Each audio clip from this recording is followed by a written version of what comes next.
Okay,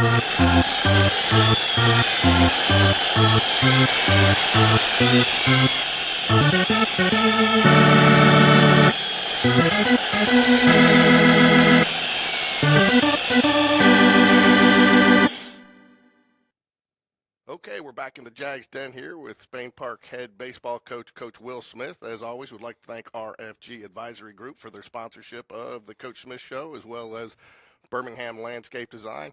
Real quick, just got to get it out of there. It's not baseball related, but it is somewhat. It had to feel good to see some people out there on the right field home run porch this weekend, did it not? That was great. I had a chance to sit out there the Friday after our game and watch the Saraland and Phoenix City game, and it's an awesome place to watch a game. I think it's my wife's favorite place on this campus is out there watching games. So absolutely, yeah. I mean the guys that Rick and that group of dads that planned and designed that structure did a great job. It did, and I'd kind of mention it because it was so cold this weekend, but some people got out there, and I actually walked out there with you. It was a good place to watch a game, and I just think it's something that not only our players are going to enjoy, have people out there in right field cheering for them, but I think it's going to actually probably pull out more of the student body to come out there. Yeah, that's our hope, and especially as the weather gets better, throughout the course of the year, you get later on in the spring, and it was hard. It was hard for anybody to want to be out there on Saturday, though. Like 30-something degrees with 10, 15, 20-mile-an-hour wind. It was cold. Like it was. We played a baseball game, but it seemed like both teams were trying to get to 42 outs very quickly. They were. That was the wind. But, hey, so you start off Friday night, and you take on number one Thompson. Now, preseason rankings are just at their preseason. You're going off the past. But I think you probably exceeded a few expectations there. But talk a little bit about what you were happy with Friday night with your team, the way they came right out of the gate. Yeah, no question. Leading into this, we kind of talked about not knowing exactly what to expect, and I still don't necessarily know what to expect from day to day. But I was proud of our kids' fight. It seemed like that we'd seen Mikhail Holden, their starting pitcher, for probably 3 times over the last 3 years. And I don't know if it was a familiarity thing or a comfort thing, but I felt like we had some good at bats, especially early, and then had the big inning there in the 3rd inning when we go single, we flip it to the top of the order, we go walk. Chapman has Chapman has a hit, Moon has a hit. It was an 8-run inning, and it gave us some breathing room there, and they were chasing us for the rest of the game, and our guys that came in really after Blake, Blake threw the first 2. I thought Connor Langston and all the guys that threw, Sean that came in, like they threw a lot of strikes, and when you're up that many runs and they're having to chase you and you're not helping them, it's hard to come back from, and that was the kind of the deal on Friday night for sure. Yeah, I'll get to pitching in a minute, but one of the things that I noticed in that game Friday night, and it was kind of impressive as we called the game, was your guys are doing the little things right this early. And, they put in some of what made that big inning happen was doing some of the little things, taking the extra base on the throw, getting a good read on a ball that was in the dirt, And I know you guys preach that, but are you impressed at how quickly and how early they picked in? It just almost became routine for them as part of the game throughout your last couple of programs, last couple of seasons. Yeah, I think so. Them just being a part of that, but it's something we harp on all the time. It's the type of team that we're going to have to be. It's somebody that's going to have to be the way that we win games. Those small things. Every base matters, and that's what we kind of preach to them. Yeah, I heard an umpire leaving that first game Friday night and said that Spain Park team's going to be scrappy. If at the end of the year, if that's how you're described, you're going to be happy with that? Oh, absolutely, yeah. You would want all your teams to be characterized as being scrappy and gritty and compete and those type of things. You can live with the results if you've got a group that'll go out there and you know that they're going to fight and compete every night for you. Pitching, you mentioned pitching. You got a lot of pitchers in this weekend, which I think is good. Probably not an apples-to-apples comparison Friday to Saturday and even maybe Monday because of the cold. The ball gets a little slicker. But looking at all your pitchers, they all did some things good, and they all got some things that they can work on. But feel like from the stands that you got a pretty good foundation to work with this season. You guys feeling the same way as coaching staff? We got a lot of depth. You got a lot of options. We've got we can play the matchup game. We've got 2 left-handers that are throwing the ball well with McQueenie and Peyton Wood, and then you got you got the veteran Blake Patrick, who kind of threw in relief last year, that he started the first game of the season, and then you just carry on like there's an abundance of relievers in there. There's a lot of depth in it, so it gives you the ability to play matchups. By no means are we going to ask one guy to go out there and throw 7 innings and ask them to shut someone out. I mean, I think it's going to be a patchwork job that we do all year. But, you know, it was also nice to see CJ get back out there on Friday night, throw an inning. You know, he hasn't thrown at all in the preseason to live hitters, so that was really his first live action, you know, since this summer.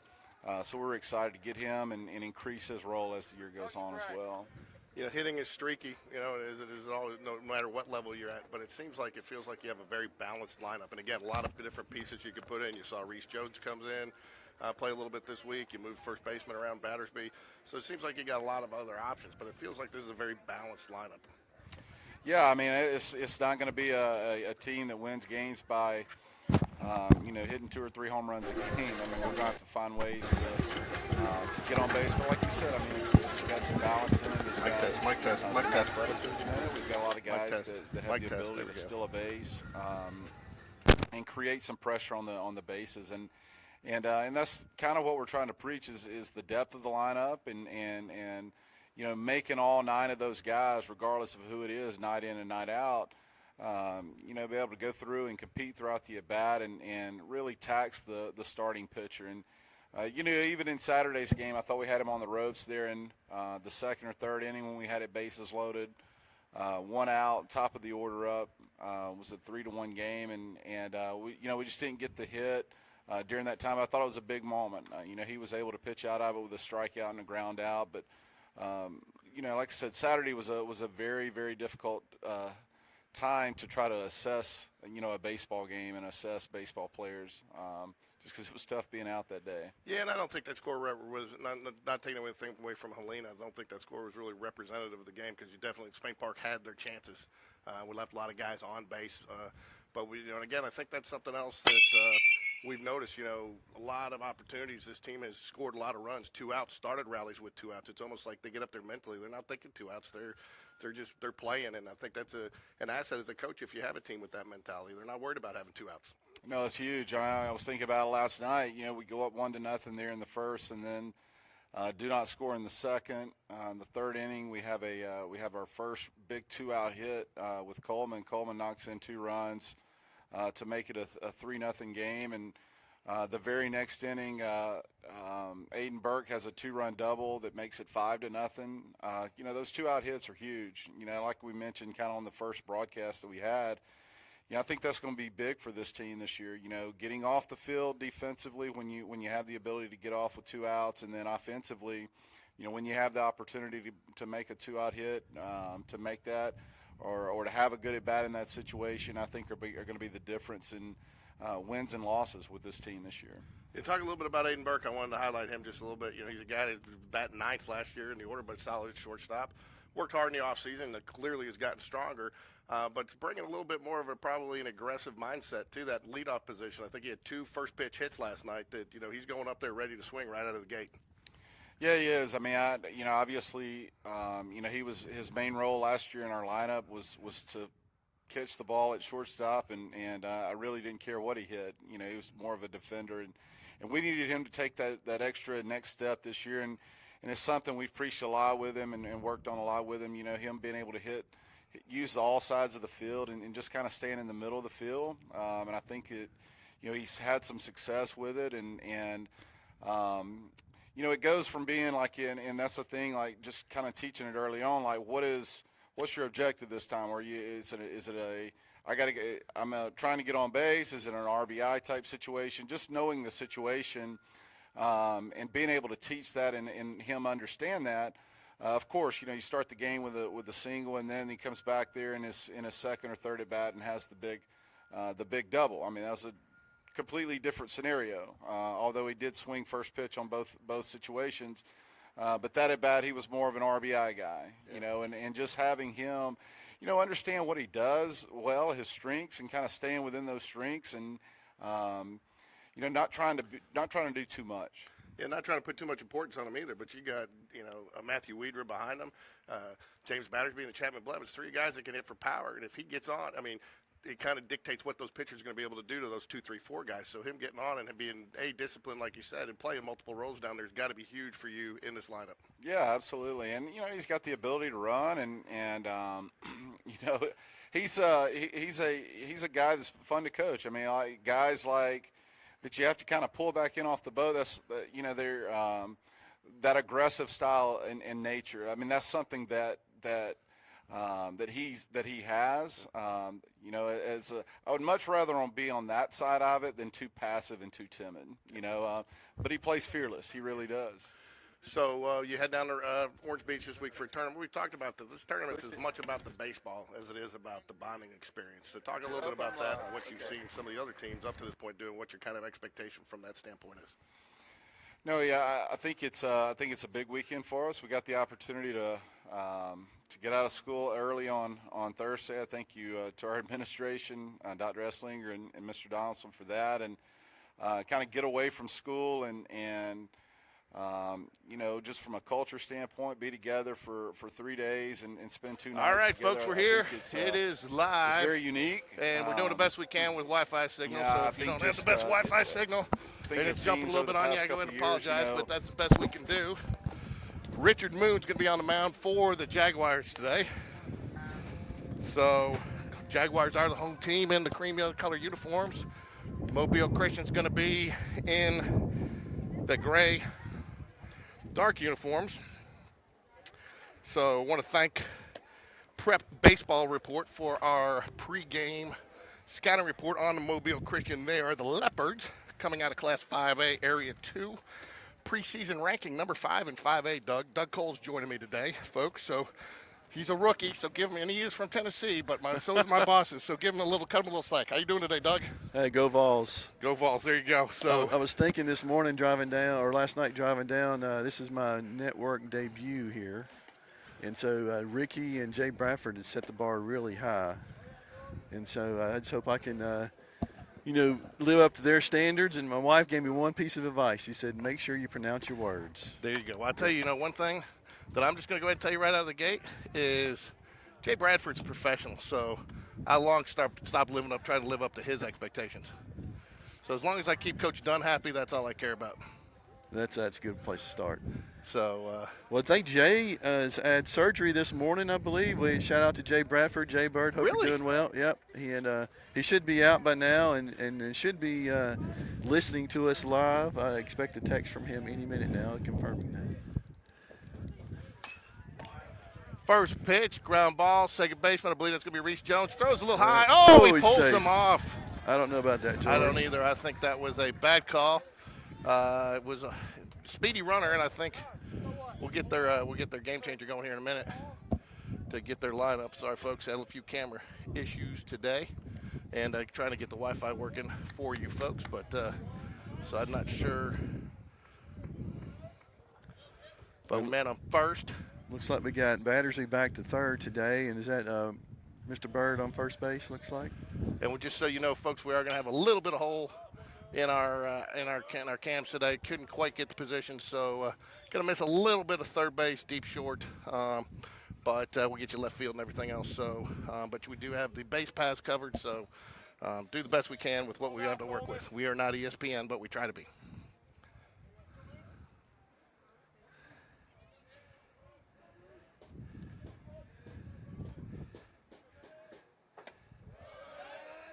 George, you think the school that's home to Tim Cook from Apple, we would have better Wi-Fi and better access out here?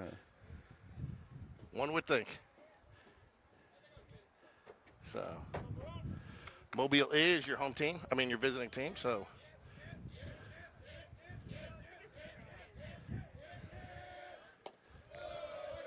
runner on first. We got 2 balls, no strikes, I believe, right, Doug? Yep, a little low on that pitch there. So, looks like a. So we'll talk about them here just real quickly. Offensively, Damian Gadsden is their 2025 South Alabama committed top 10 prospect in the state. They're also led by Alexander Bennett, the first baseman, who is Alabama Community College 2024 class, and their outfielder, right-handed pitcher Brian Kelly 2025. Third baseman Bryce Rivers, Noah Blackburn, and Carson Cooper, class of 2024. All are experienced returners. Infielder P.J. Brown, who may be the runner who got on there first, still haven't pulled up Game Changer yet, is a speedster on this team. And they got right-handed pitcher Zach McKinnon, Coastal Alabama, and right-handed pitcher Walker Seaman, who is going to Mississippi Gulf Community College. Two experienced arms. I'm sure we'll see at least one of them today, Doug. Yeah, George, looks like they're a South Alabama commit who's leadoff batter. He's on first there. Looks like a big, strong, fast kid. I'm saying he's probably going to steal a base here any second now, or try to. You think? Give this here to Doug. There we go. And then George, it looks like their school's pretty underclassmen heavy with a lot of 25 and 26s. they are, and they went far last year. They got to the playoffs and had a good run in the playoffs, losing to the eventual state champion, and but they did it with a lot of underclassmen too. So you got a situation where you're going to see. I mean, this is definitely a good team, even though it's five. Then that's one thing I think you see, Doug, in the NCAA these days is Coastal Carolina, San Jose State. Baseball's baseball. I don't think size of school quite impacts baseball like it does some of the other sports. I totally agree, and I wonder if this being a private school, there he goes, a little hit and run action. Is he going? Ooh, good hustle. He caught that. All right. Wow. Who's that? Matthew Weeder. Matthew Weeder's in right field. Andrew Thornton gets a start in center today. Chapman Blevins out in left field. That's what I call good coaching, well placed, right? He knew it was going to happen. Exactly. To put him out there. Another big kid, George. All these kids look like they're 6+. He looks like this guy may be 6'2". So we got the there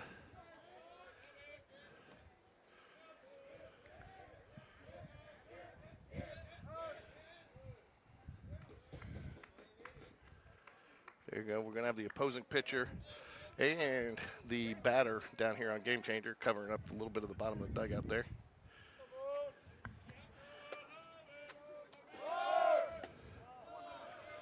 Throw, good throw, just a little high. I think he gets him if that throw's not high. Good by Coleman Gray there, though. We got one out here. Good throw.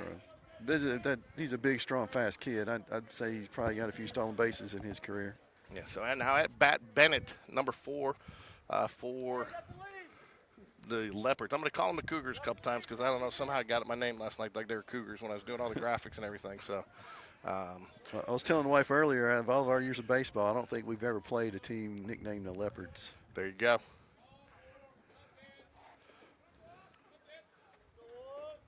What do we got? We got one ball, no strikes, one out here in the top of the first. Ball a little low. Hey, don't place a chunk at one. Come on, buddy. So.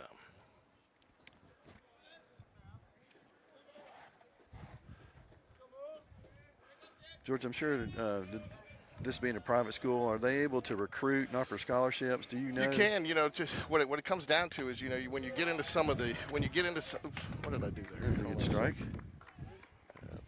Infield can. Is it doing that? Oh, that's why. Somewhere I got a phone around here somewhere ringing, but that's okay. What ends up happening is if they're truly a Christian school like a John Carroll, right? And where you have the tie-in like a Catholic there, then you can, it's 1 for 1, okay? Now, where if you go to a Briarwood and it becomes a situation where it's a Christian non-denominational school and you recruit, each student counts as 1.5 to 1. So that's why for years you've heard Briarwood Christian complain because they're really probably a 4A or 5A, but they're playing 6A because of the way they count their students. Got him. Good Nice pick. Good pick. He was cheating a little bit too much there, George, and He was. Moon picked him off. That was huge. So you've got a situation there where, so I'm not sure what the denomination is for Mobile Christian, but my guess is because they're Christian schools, most of the Catholics call them Catholics, they're probably truly by size maybe a 4A because of the way they work those numbers.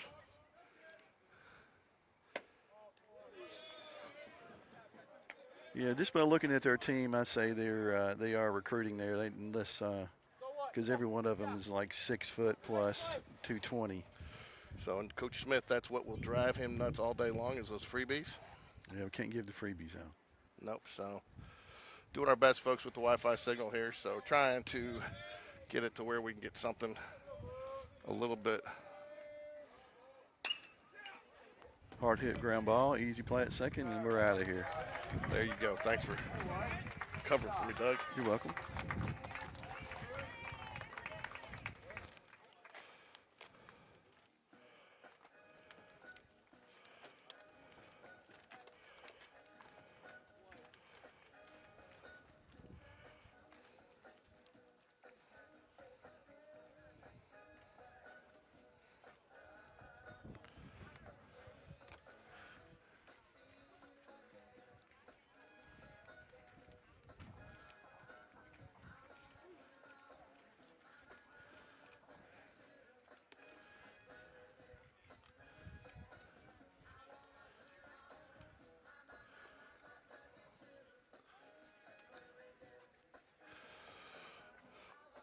So leading off here for the Jags will be Aiden Burke, followed by Matthew Weeder, and then James Battersby. Your total lineup is going to be Aiden Burke, Matthew Weeder, James Battersby, Coleman Gray, Chapman Blevins. Tyler Walker is going to be the DH. Jacob Bird is playing first base. Richard Moon is pitching, and he will hit. And Reese Jones is second base. So based on what I see, looks like the DH, Tyler Walker, will be hitting for Andrew Thornton, the center fielder today.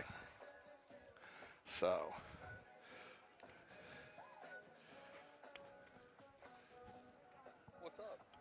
got Kyle Cahalan, gentlemen, ladies and gentlemen. who's just Mr. joined Kyle us. Cahalan. So, always fashionably late, likes to make an entrance. So, Doug, big game in 2 weeks here. Big game in 2 weeks with the Tennessee at Alabama. Could decide the SEC. I think it's I think it's next week. I believe I was really rooting against Alabama against Florida the other night, but you guys are just too strong at home. Hey, Coleman, you can take off the shin guard. You're going to hit. All right. I understand. Coleman Gray sitting there waiting with the shin guards, but we're optimistic here that he's going to be coming up in the 4-hole this inning. Is he going to stay hot again today? Ask him if he's. Oh, well, he just got edged out for player of the game yesterday by James Battersby. It's hard when somebody plates 4 runs, and drives in 2, and it counts for 6 runs in a 13-run game. And Coleman was just behind him yesterday. Coleman, great day at the plate. Even when he didn't get on, he plated a run. So that's what you love, quality of bats. I'd love to see his quality of bat percentage from yesterday. A little known fact about Coleman Gray, he's one hell of a basketball player, too. I don't know about that. The Spain Park Jaguars beat him twice. The Spain Park Mavericks, that is. Well, we won't talk about that. Yeah, I know you won't. He is wearing 23, though, so a little Michael Jordan-esque. Oh, wow. Ooh. That was not a strike last inning, folks. That was high. That was high. So, George, you ever thought about getting a camera, especially at home, that's maybe from the press box facing down where we can see? We've talked about it. We've actually talked about it, but for obvious reasons, competitive and stuff like that, many games as we do, we've talked to the coaches about it. Not only our coaches, but we've some visiting coaches, when we set up, they make sure to tell us not to set up right behind the plate because they don't want to pick up signs and things like that. So we've talked about it. That's why we've moved down just a little bit farther. But so ground ball, it's going to be up the middle. Base hit. Great job, Aiden Burke. Good way to start it off. Yes, he remains hot.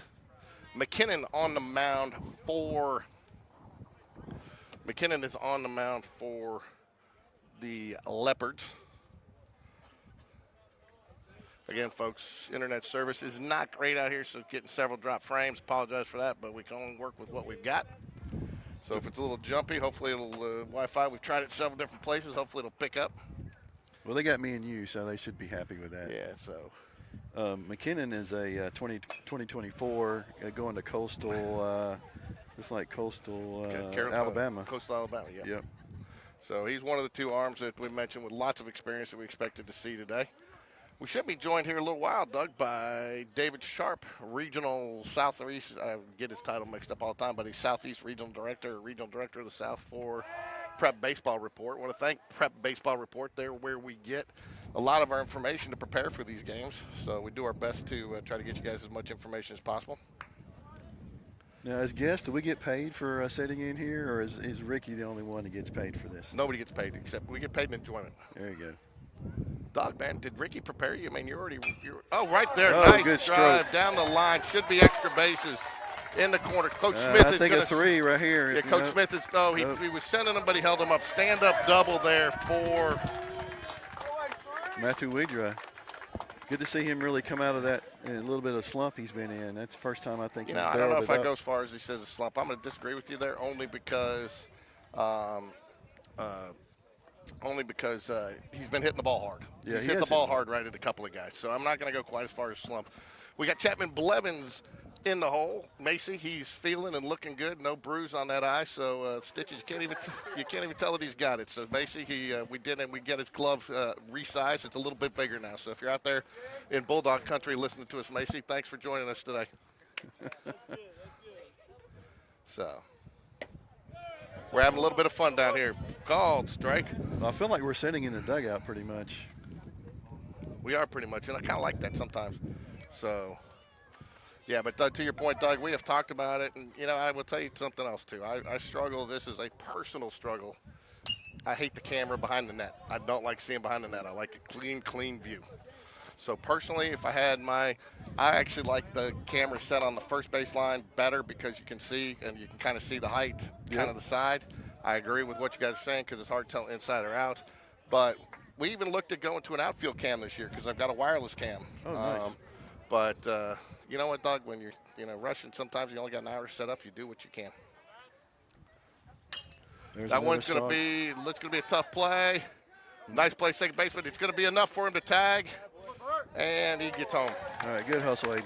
There we go. With Jay Bradford being our IT guru, I was talking to him about getting some kind of above the plate cam, especially at home, just so we can see balls and strikes a little bit better. Yeah, and if you guys do the Game Changer feed, I can do it like today, and I think some people have liked it. We've added the pitcher and the batter on there now, James Battersby, so you can see who's batting on the broadcast. So, again, we're doing the best we can. For those of you who are worried, though, we are recording it. So even if it gets a little jumpy at home, we will reload the record tonight so you can watch the game in its entirety in case, your grandma at home, like Reese Jones's grandmother's watching, I believe. And so, she may want to be able to see, when he gets that home run tonight and the kid jumps on her, she can always go watch the replay. Here we go. Got stolen base. He's in there. He's in. Oh, no. That is a horrible call. Terrible. Horrible call, folks. We'll replay that for you later, but that is a horrible. I mean, I don't normally say it. Normally I go with the umpires, but he got hosed. He got hosed. That's the only way you can say it, folks. I like the Great throw by the aggressiveness. catcher. Great throw by the catcher, but the tag was late, and it was a great slide by James Battersby. I believe that's a strike. Was that a strike or you call it a ball? Looks like it was a strike. 1 ball, 1 strike here. Top of that's 2 outs. 1 ball, 1 strike. Bottom of the first here. Jaguars lead 1-0. Hit by pitch.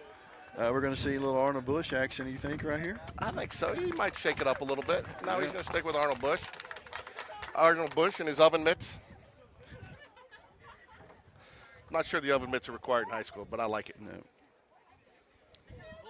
The one chance you may bend that pinky finger back, and it's worth it. I was passing Biloxi on the way here, and I thought about passing and putting $10 on 22 because Double Deuce never loses, right? Double Deuce never loses. He was hot last night, too. Yeah, he was. He's been hot all season, man, except for that one fly ball in practice the other day. He must have had Macy on his mind. I thought she blacked his eye. Nah, she's in Mississippi State. Her sister, Clara, is having a decent season for the Spain Park. The softball does not like you to call them Lady Jags, so just call them the Spain Park softball Jaguars. But her sister, Clara, is having a great little season so far, playing second base. I did not know that about the Lady Jags. Yeah, they do not like it. They're not a big fan of the Lady Jags. Basketball goes with it, a lot of the other sports, but for some reason, and that's fine. I had to be careful. I did some stuff for Coach Chase when he moved down here to Gulf Shores, and were they okay with the Lady Makos? And they were. All right, 22. Show us what you got. Ball in the dirt. What's the count? You got 3-0 on the scoreboard up there. Okay, there we go. I'm struggling a little bit with the glare on my computer, so I can't always see it. I will tell you, you can tell this Mobile Christian has some talent on there. Catcher's been making some nice fundamental plays behind the plate. Pitcher definitely has. Wouldn't say he's consistent in the strike zone, but he's definitely got some decent velocity, and his misses haven't been that far off. I'm just going to call it and say they've recruited well. Yeah. So. All right, here we go. Tyler Walker up to bat. Tyler Walker, another guy. He was the promo. I'm a little disappointed. You know, I spent a little time in the promo last night, put the sunglasses on at the beach, and his mom didn't even notice. I mean, that goes to show how often do your parents really pay attention to their kids? We're going to have to confront her about that. I did. I said, did you like them? And she's like, my sunglasses? You like my sunglasses? I was like, no, the ones I put on Tyler last night. We're playing at the beach. Now, his younger brother was on the broadcast, Monday night, right? And he may jump on some with us. He may relieve it, jump on or jump in. I got four headsets today, Doug, so he may jump on with us. And like I said, I know David Sharp's going to jump on with us from Prep Baseball Report for a little bit, talk about the tournament down here. He said talked to his son Austin last night. Again, another very knowledgeable source for baseball information, and really want to thank them because Prep Baseball really, I mean, you come out here, we don't have a ton of time to prep, but the information they have is very concise and accurate, and so we can prep and talk intelligently about the other teams, which I think the people appreciate. Well, they're a top-notch organization, and him spending, 30 minutes with you on the broadcast, that's a big deal. Yeah. The pitcher's been struggling to hit the strike zone, but yeah, but as I said, he's not far off. So this is one of those things. If he gets in his groove, it's going to be a battle. I tell you, Jacob Bird standing right there and on the deck circle, he has definitely put on some size over the last couple of years. He definitely looks the part. There we go. We got 3-1. So what do you think? This is a situation. Pitcher's coming with a lot of velocity. One of the things I always preach to the kids is if you've got to take a little off the velocity to find the strike zone, do it. Sometimes I think people get too caught up in velocity. What do you think, Doug? Main thing is throwing strikes, right? And once you get dialed in on that, that strike zone, then you can, ratchet back up. There we go. Look at that. I tell you, I haven't had a chance, and we're still too early in the season to break out some of the stats, but I will tell you one thing that has impressed me with this Jaguar baseball team is 2 outs. We have scored a lot of runs this year with 2 outs. We have scored a lot of runs with 2 outs, and I mean, that's important. And I talked to Coach Smith about it in his show. By the way, congratulations to Coach Smith real quick. Largest ever viewed coaches show we've done on GameDay Sports Radio. How many? So far, 812, but he doesn't get credit for all of his views because he's actually got almost another 200 on the broadcast. You can see when people watching, so a lot of people watching pregame. So he actually eclipsed the 1,000 view mark. Our first Spain Park Jaguar coach to eclipse 1,000 views. So. Well, there's no reason we shouldn't build on that over the season. No, and I think our advertisers that have been advertising and that we're sponsoring, they're sponsoring Jaguar Baseball, one of which is RFG Advisory Group, which we'll get their ad out here later, and Birmingham Landscape Design, several others are starting to see some of the benefits too. Our supporters support those who, Jaguar supporters support those who support the Jaguar baseball team. So there's definitely some value in sponsoring and advertising with Spain Park. Well said, George. You've been watching NASCAR drivers as they work the sponsors in? No, and not. My first NASCAR experience was horrible. I was pulling for Ricky Rudd at Talladega. I liked the Tide car. I thought it was a good-looking car. Didn't know anything about it, and all of a sudden he's in the middle. He's not even in a pack, and he just drives into the wall. So I don't pick anything with NASCAR anymore. Yeah. Comes down to the last lap anyway. It does, which I think is hard. How do you have a last lap under caution? It was a good, but it wasn't a bad try. So. A little up, but it don't matter. What I'm saying is don't pass yourself. Get in there. All right, 2 balls, no strikes. There's no place to put them. Bases loaded. Arnold Bush is your runner on third. Chapman Blevins on second. Jacob Bird at first base. Back to those, 2-out, baseball we've been playing. It's such a heavy senior-laden team. I think we're just scrappy, and we've been here. It's not our first rodeo, and I think we got some maturity that other teams may not have. Well, and you mentioned scrappy. I don't know if you watched Coach Show, but I asked Coach Smith the other day because I heard an umpire leaving that Thompson game. He said, man, that team is scrappy. And I said, if that's how you define it at the end of the team, you're going to be happy? He said, absolutely. Scrappy teams go far. They do. Wow. There we go. That must have been outside because. Little freebie. Yep. What the hell?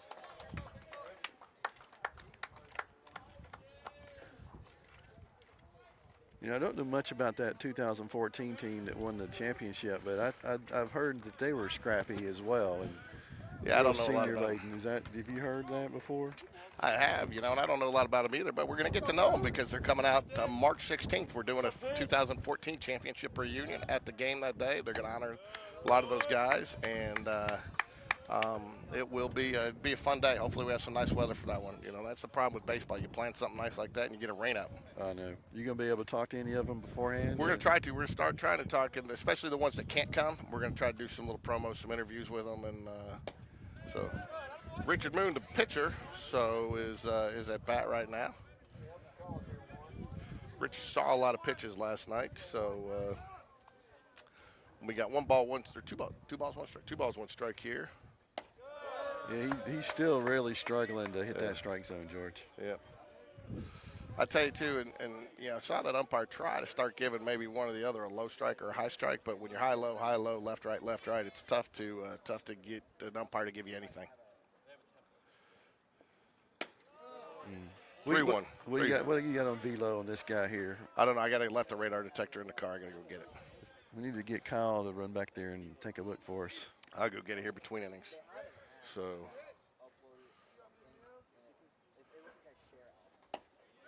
that one painted right down the middle. 3 balls, 2 strikes. I think Coach Smith probably moving them here. Probably safety with Chapman at probably a little safety with Chapman at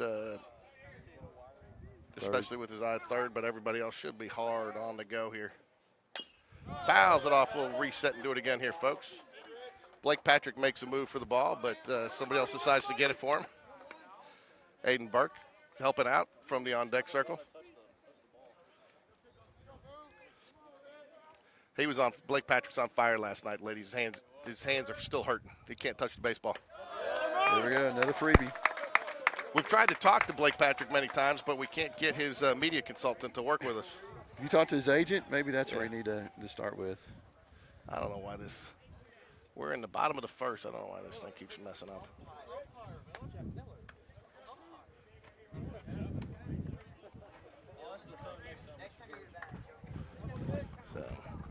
All right, so we got who's Reese Jones. Reese Jones. He was hot. I mean, he was hitting the ball hard last night as well. He did. He had a nice double. I'll tell you, though, we talked the other day, and again, no offense. Ooh, hit by a pitch. That's going to leave a mark. That is I can't totally unveil it yet. All I can say is Evan Smallwood, be on the lookout for something next week. So. Is that a tease there, George? It is a tease. We got a new little thing coming out, and so Evan Smallwood, be on the lookout. All right, we get back to Aiden Burke. I guess if you got to walk somebody, if the pitcher, that's how you want to do it. You want to make them feel it, right, Doug? Exactly. So I will tell you, though, this team, again, still trying to find Jaguars still trying to find an identity. No lead is really safe right now because there's a lot of pieces being moved around right now, so you just don't know what's going to happen. Yeah, I figure this first month, don't you think they're just trying to figure out what they got and who they can count on? First month, if you listen to the first Coach Smith show, he which we did not put out as a separate broadcast. It was done as just an in-game, but which you're probably at freezing with the rest of us. But he said not on just the first month. He said all the way to April. Wow. He said, this is one of those. I mean, team is playing for area, and they're going to continue to make moves, try different things all the way up to the area until so they know what can work. And well, I like the idea of building depth, for that 6-game run at the end. Well, again, you got 3 lefties on the squad: Hudson Cahalan, Peyton Wood, and Patrick McQueenie. And he was talking about some matchup situations the other day. Wood and McQueenie both start. It's going to be a ground ball. Should be a routine play. And he's out. That gets him out of the inning. So they got some action in the bullpen over there on the Leopards. Yep. So I'll be right back. I got to go get that radar gun for you.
All right, we're back. Hey, can you get some velos for me? Yeah, right there. A little low. Called the ball. Could have gone either way. If you get bored, I mean, if you don't have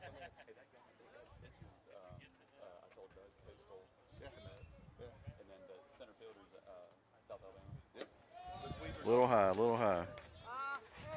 Richard's got some good velo going here. He's just kind of missing a little bit left and right. Kyle Cahalan going to get on the velo for us. The RFG Advisory Velo Cam. Top of the second here. Speaking of RFG, I heard a rumor that Kevin is going to be doing the announcing Monday versus Vestavia. Since Mr. John Bistrix is going to be out, he's going to be our game day announcer. Really? Yep, coming back. That's nice. You know, I'm going to give us, I got to give our group a little bit of credit here, Doug, because, you know, it hurt for years, but coming up, you know, got to be the booth crew, got to work the booth, got to work the booth. It was like pop fly down the right field line. Jacob Bird gives chase. It gets out of play. You know, and I mean, it almost sounded like it was root canal, you know, when you're coming up. But our group's kind of made it fun. And, I mean, we don't have a problem filling it. You got a group of guys that enjoy doing it, and I think make it fun for the players, of which you're one of. Definitely. I tell you, I really enjoy it up there, and it's more, we love giving back to the team, but we have a good time up there. I'll just leave it at that. A lot of dad jokes, a lot of pop culture. You know, that's what happens when you find the strike zone there. That ball was a little low, and I know the batter's not going to be happy with it, but when you're hitting the strike zone, umpire's going to give you that call. I mean, it's definitely a strike, bottom half of the strike zone. You make it easy to make an umpire make that call for you.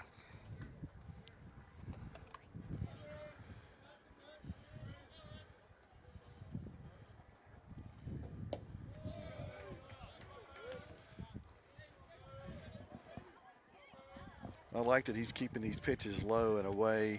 Looks like that's the ideal spot where they're trying to hit each time. That's stroke. A deep ball fly out to Matthew Weeder's going to give chase. That's Andrew Thornton. Oh, Andy Thornton, sorry. Andy Thornton chases that down. Two down here, top of the second. Now Andrew, he plays on the football team as well, doesn't he?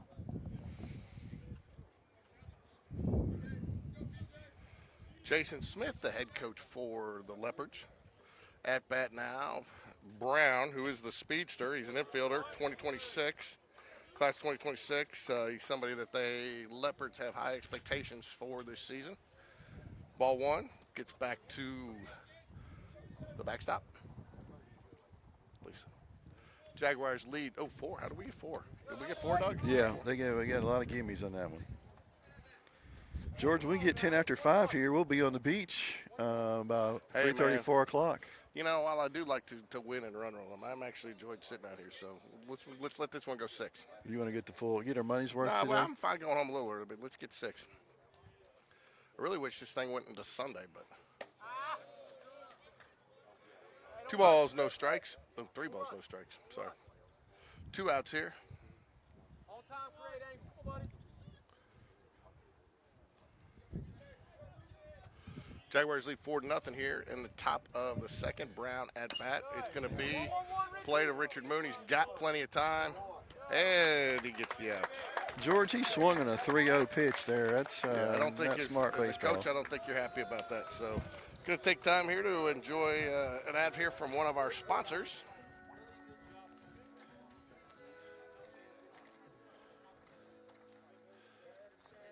Welcome back to Jaguar Stadium. For the past 10 years, this place has been like a second home for us, and we are proud to be a part of this community. Last year, I moved my wealth advisory practice, RFG Advisory, to Inverness because we believe that investing goes way beyond the stock market. It's about local support, planning for a better future, and serving our neighbors. So let's enjoy these Jags and their relentless forward progress. Go Jags!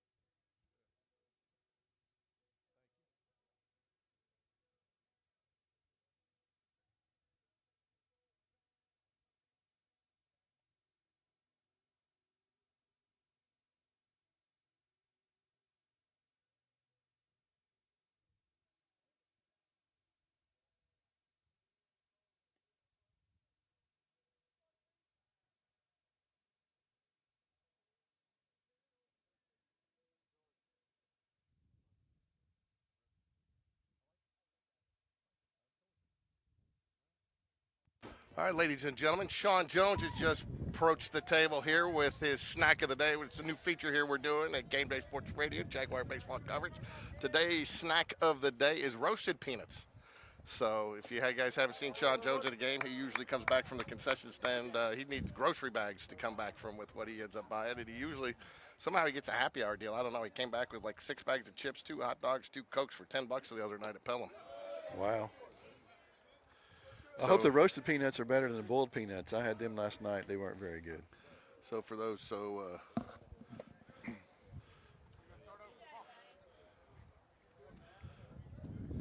George, one thing I like about Robertsdale, their music between innings is very good. Matthew Weeder at bat here, this lone lefty in the lineup today. I think it's going to be 2 balls, 1 strike. This pitcher is still struggling to find the strike zone. That's out of play. 2 balls, 2 strikes here. James Battersby on deck here for the Jaguars. Matthew Weeder 1 for 1 today. McKinnon is hit 39 pitches, which I know you guys can see on the screen. 4-0 Jaguars here. Oh, he gets Matthew Weeder. Pulled him there a little bit with that one. 1 out now with James Battersby stepping to the plate. James has been hot, hasn't he? Yeah, that is one thing that, again, early in the season, and again, with some of the success they had last night in the plate, you just can't get complacent. Not that we have yet, but, that's the thing, the word you score 4 in the first, can you keep it going for, you're already run ruling them here in the second inning, Doug. Yep. Keep the pressure on them. So, we're at Gulf Shores, State Park tomorrow? I've never been over there. Have you been there? No, but I hear it's very nice. So, should be an exciting day of some baseball, and we got Gulf Shores, I think, in the morning in Baldwin County. We got Gulf Shores at 9:30 and Baldwin County at 11 or 11:30 after that game. So back-to-back doubleheader. We'll be covering both games. That was a good throw. Hopefully it'll be one live stream, because as long as we stay in the same field, it's easy to keep it going. If not, we got to break down and move. We got to start the stream over. So but we'll kind of let you know with tonight's promo.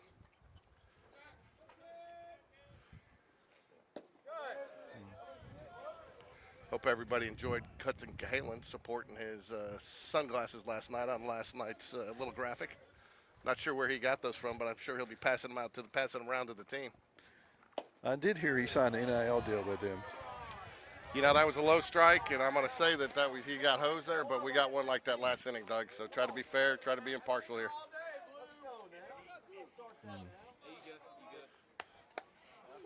Doug disagrees, so don't you? I do disagree. Richard got a call like that. He did get a call like that, but I don't know if you can. You got to go hit that one. So that's what I asked you. What do you call it down here at the beach? You call it the dirt or in the sand? Yeah, I'm gonna say it's sand. All right. You just got to go with what area you're in. There's a stroke up the Coleman middle. Gray still There hitting you it go. well. Second baseman gets a glove on it. Doug would score that as an error, but most of us would get I a hit would. on it. If I was running Game Changer, that would have been error. If you can touch it. Now, there's no way. Nobody, even if I was running the first base, Ricky, that's for you. Even if I was running the first base, he would have gotten on there. So. Is Ricky shredding the nard right now? Out in, is he skiing or is it No, he's snowmobiling? back. He's got to go help his dad down in Orlando tomorrow. He could have come here and then driven into Orlando after this game, but I think we got to question Ricky's commitment level. We know where we stand. When you got a guy with no kid on the team that's dedicating as much time, There we Chapman go. Blevins got that one off the hand. Let's sound like going to be a routine fielder's choice. And that will do it. Jags will head back out into the field. So That's a quick inning, George. got a new catcher out there, but I'm guessing he's just for warm-up purposes. So Coleman gets. Yeah, I think they brought all the juniors with us on this trip, so that must be a junior, number 29. I don't have a roster, but I'm not sure who that is. So, I talked to Sean the other day. And he was like, I'm not sure who the 40-man roster is going to be. I'm like, have we reached the 40-man roster? But, talking again to Coach Smith, I think that was a wise decision all around where he is, mixing in some of these younger players next year. But when you got 19 seniors, it's going to be hard for some of these kids to see the field. And, he's got some of these kids that are going to play both. Like Bryce Campbell, for example, pitched JV, but he's also been up here at varsity. Same thing with a couple of the other guys. and they're seeing some time and getting reps because it's about reps at this point. George, if you're an 80s country fan, you need to come to Robertsdale. And I mean, they're killing it between innings here. I do have a question though. Are you able to interview the assistant coaches? You ever do that? I do. Well, first off, Dunn, if he sees the camera coming, he runs. If I'm going to get a Dunn interview, it's got to be with Emily. Okay? Audio only, or maybe And, not. I've tried to interview Russell a couple times, but it's hard because, with baseball, it makes it a little bit more challenging because a lot of times they're at the opposite park, I didn't know if they were off limits, like Nick Saban would have his assistants off. Squares around a bunt, foul ball. I think they're just Top trying to of get a the third. base runner right now to get something are. momentum going here. And Richard Moon, thanks to Kyle Cahalan, his fastball's been around 78, 79 today. His curveball's in changeup in the 70 range, so he's kind of got the 70s covered, right? Doug, though, wants 80s country music. I got another hit by pitch here. 80s and 90s country music is probably my go-to place. So when you guys see that white guy that's blending in with the beach, it looks like Casper today with no shirt on and listen to country music, guys. That'll be Doug Cole this afternoon. That would be me. So, all right. All right, let's turn two on him, George, here. Linsom at bat now for Mobile. A little low. All in the dirt. Again, I think heard the other day, I'm not sure how long he's going to be out, but C.J. Gross out for at least a couple of games. Still working on that shoulder. And so I think they're trying to look at various pitching combinations to see what we have. Really would like to get him back, just before that 6-game run at the end of the season. Richard's up around 30 pitches right now. How long do you think you let him go today? I think you let him get in that 50 to 60 range.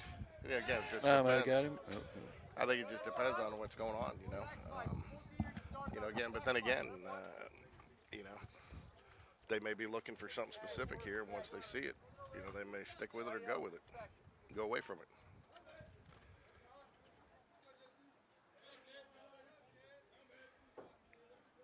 This kid looks like he's going to try to go here. He's got a big lead. Oh, I got him. Bingo. Yep. That was a great move, George. It was, and that's pickoff play is the pitcher's best friend. Yep. Got him leaning the other way. Yeah, part of the key there for Richard too is he's throwing over there with confidence. When you see a guy throw to first, a lot of those guys they don't throw it with confidence, and that's that's a split-second play over there. Good, Richie. Good, Richie. 1 ball, 2 strikes, 1 out here. Top of the third, Jaguars lead 4-0. Is he picked off two, or am I dreaming Picked that? off 2. Yeah. He picked off 1 at second, 1 at first. Strike 3. There you go. Throw it around the infield here. And Lead off. James Battersby's at the third today, replacing the ever-so-capable Richard Moon, who's on the mound. I think this is our South Alabama commit, right, or signee right here, I believe. Expect early action. I believe you're correct. We'll confirm that for you here. He's a good-looking player. Got a lot of speed, too. I believe he's their leadoff, is he not? He is their leadoff. He does Yeah. their leadoff. He led off with a hit last time. And it's going to be, He's got room down the line. they tell us. Well, something Gets happened down. there. Not sure. Couldn't see it on the screen. Yeah, what happened, George? I can't. Couldn't see it. So got runners on. He gets to second with the speed. Again, hey, for those younger kids out there watching, that's how you do it, Fly ball. He's running hard from out of the box all the way. Turns what probably, for a lot of people, would have still just been a long single. Well, I'm not at the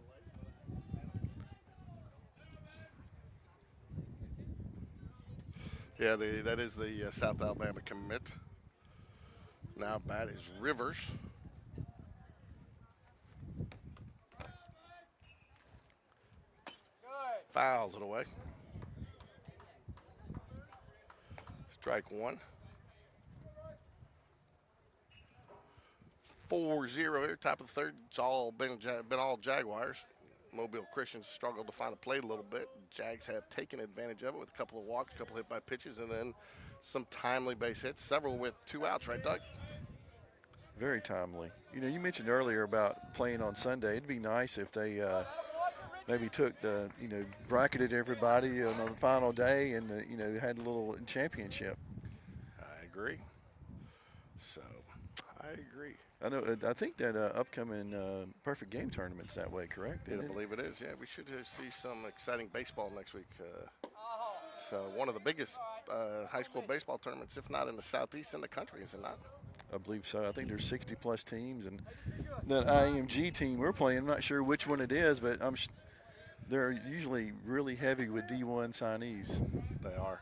I'll tell you, too, that's one of the things I kind of give Coach Smith and administration and coaching staff some credit for is swing and a miss there.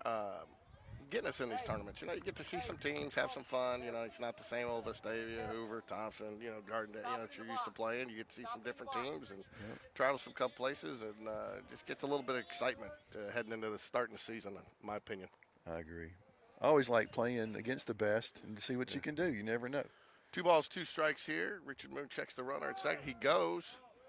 Ball's low. Not even going to be a throw from Coleman Gray, so they go ahead and concede third base to. Let's just focus on getting this guy out and getting out of the inning here. We got 3-2-2. 3-2. So 3 balls, 2 strikes. 2 down here. Runner irrelevant. Just focus on the batter. Fouls it away. Nice pitch, but even a better battle there by the batter to hang on and foul that one off. George, walk us through, sometime now, in a typical week, how many hours are you putting in to doing this? And outside of game day, what are you doing?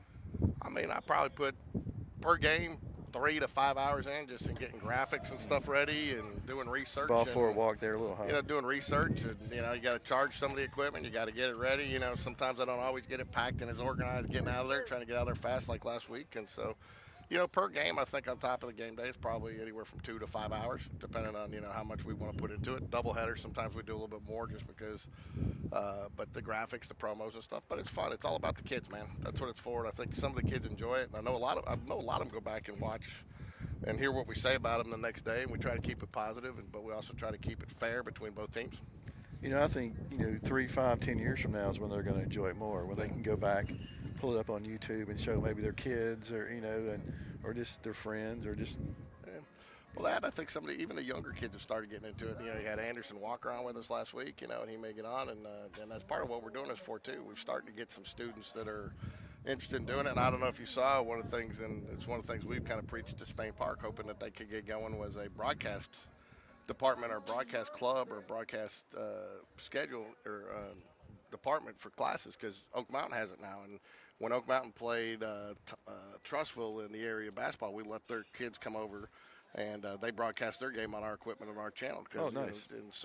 And they may come, and it's good to get information from, but we're hoping we can get some more students involved that'll want to participate, because, this could be a career for somebody. It's a great career path. And I tell you, I think you would have plenty of people wanting to sign up and do that. Any thoughts, now we're talking about this, on Eli Gold? Disappointed, not necessarily he's gone. I mean, I think there's a time for everybody, and that's the administration has to make that decision. You don't know the backstory, but disappointed with the way somewhat he's handled it. Now you don't know if they handled it correct on the front end. There's a stroke. There's a stroke. It's we got him. There he is. Chapman Blevins corrals it in for the out. I think, you want to see somebody like that who's a legend go out properly, but again, sometimes those guys don't want to admit it's time to go, so you don't know the whole story. And coaching change is probably a smart transition there, and, without, knowing all the ifs, ands, and whats, but I think it's a little disappointing the way it's played out, and, him coming out saying it's not his decision. Somehow they should have, worked out a little bit more classier exit on both sides, in my opinion. I think give him a time to step aside gracefully. I think, I do see it's probably just a clean slate, right? We lost our head coach, and let's start all over. And maybe there's a role they could have found, if he was that adamant in a role, maybe he still does the coach's show on Thursday night, or, or does a segment. It does something weekly for Alabama Today or something. Maybe you find a role for him if you really want to stay involved that heavily. But then again, you don't know who the immovable force was there. Yeah. Did you always have just kind of in the back of your mind want to be an announcer and get into this kind of stuff? No, I didn't. Never planned on doing this. When I took my year off, when I left my job after the company was really struggling and we got some new management that was a disaster, about 25 of us actually ended up leaving the company. I spent so much time doing something for 23 years and decided, hey, I'm going to take some time off, spend some time with kids, and learn some new things. And that's where I kind of got into this with some people, and never planned on being on air. Planned on doing the marketing and some of the graphics and learning some of that. And then one day, through somebody couldn't make it, one of the shows that we were doing, and I had to hop on there, and I was terrified, but kind of. The next thing you know, you're doing it every game. Next thing you know, I'm doing it. But it's been fun. So. You got to be audible ready. You never know. And I think part of what's helped me is I took my own advice I gave the kids. Get on, and if you see, like, when I do the Coach Smith interview, I'm across from them, not on the camera, because it's not about me, it's about them. But it's a conversation. Like, we're having a conversation. That's what I tell them. Ooh, nice hit. That's going to go. Right to him. That carried. Got all that. But I tell all these kids, and it's a good tip, when you get out there. You're just having a conversation. Don't think about how many people might or might not be listening. We might have 2 people out there listening right now. They got fed up with the internet. We might have 300. So just have a conversation, be yourself, and don't worry about it, That's one of my things is getting out of your comfort zone every day. Yep. And if you can't grow if you're not doing that. No, and I tell you, I bust on him. He's a great kid, great kid. Probably one of the best kids I've ever interviewed or covered is Jack Kendrick. And the first time I had him do an interview, in fact, we didn't even end up airing it because it was bad on both parts. I didn't do a great job. I had some mic problems because I was still learning how to do the mic, so that was the bigger part of it. But, he was red. I thought he was going to pass out in my living room. We interviewed him a couple more times throughout the season, and, he got really comfortable, and it's a good experience for the kids to learn. Hey, Kyle, what was that?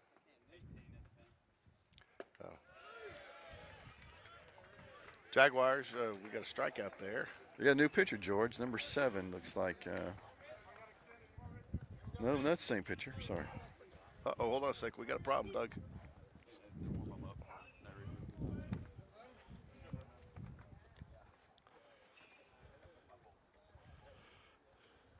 We lose our signal. Yeah, hold on. Let's see what happens here.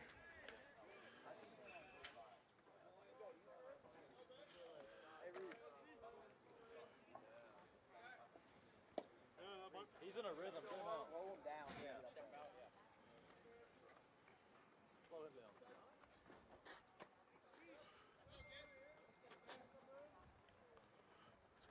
All time at AB.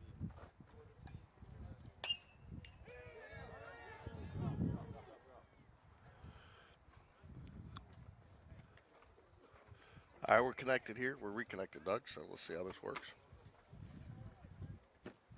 Don't know how long we were out, but nothing really happened. It wasn't long. It wasn't long.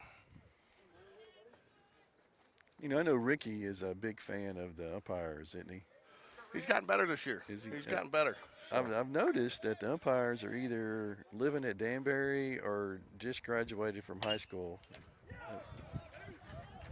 These 2 today are of the younger side of things, but you don't really see many middle-aged umpires, do you? No, you don't. I thought Coach Dunn was coming over to give you an interview there while he was looking at you. All right, we're reconnected now, folks. See how this goes.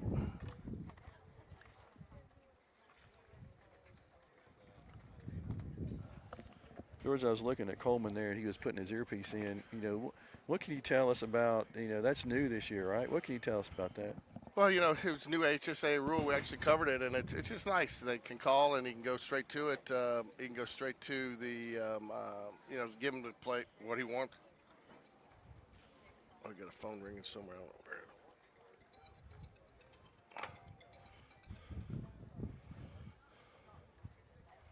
Hold on a sec.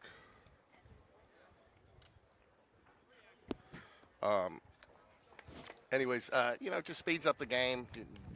Again, I guess I'm not saying it was all because of the Jim Harbaugh situation, but when you get the, you got Jim Harbaugh and stealing signs and things like that. It just takes it out of there. It speeds up the game. I like it because I think it gives the pitcher a better rhythm because they don't have to sit there and wait. Okay, no, do you get the sign? And he can just call what he wants right there. And I'll tell you one thing, though, that I think is unnoticed. It saves. It also speeds up the game with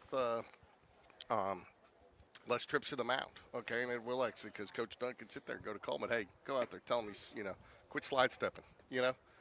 So there's an opportunity there to speed up the game in that respect as well. So That's the first thing that jumped out to me was less mound visits. Just because what is it? Second time you got to pull them? Is that still the rule? no, I think they've changed that rule so many times. I think you get so many mound visits, and then after that in the game, so I think it's 3. So he could go out here 3 times this inning and then not pull him, and then on 4th he's got to pull him. But then every time he goes out after that, he's got to. So you get a max number of mound visits per game.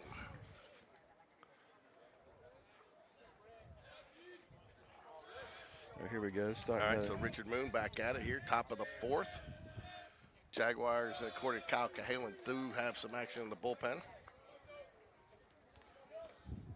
You got to get Kyle on here. Have you talked to him about it? Well, with Kyle, don't you have to bring on the boys? Well, it's a package deal for sure.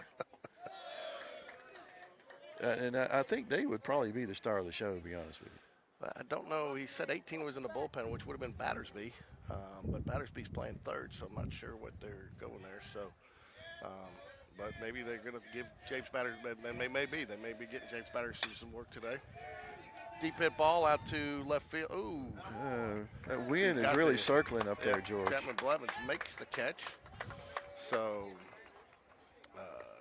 Richard's about 45 on his pitch count here. So you said 50-60, so he's closing in on that.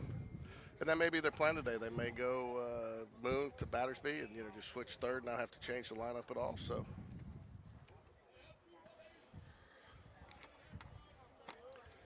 So here we go. Moon working out of the windup today.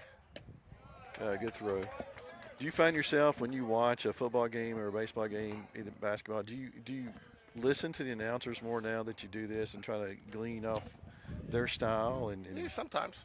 Sometimes. I'll tell you, I've done it more with. Well, that looked good, George.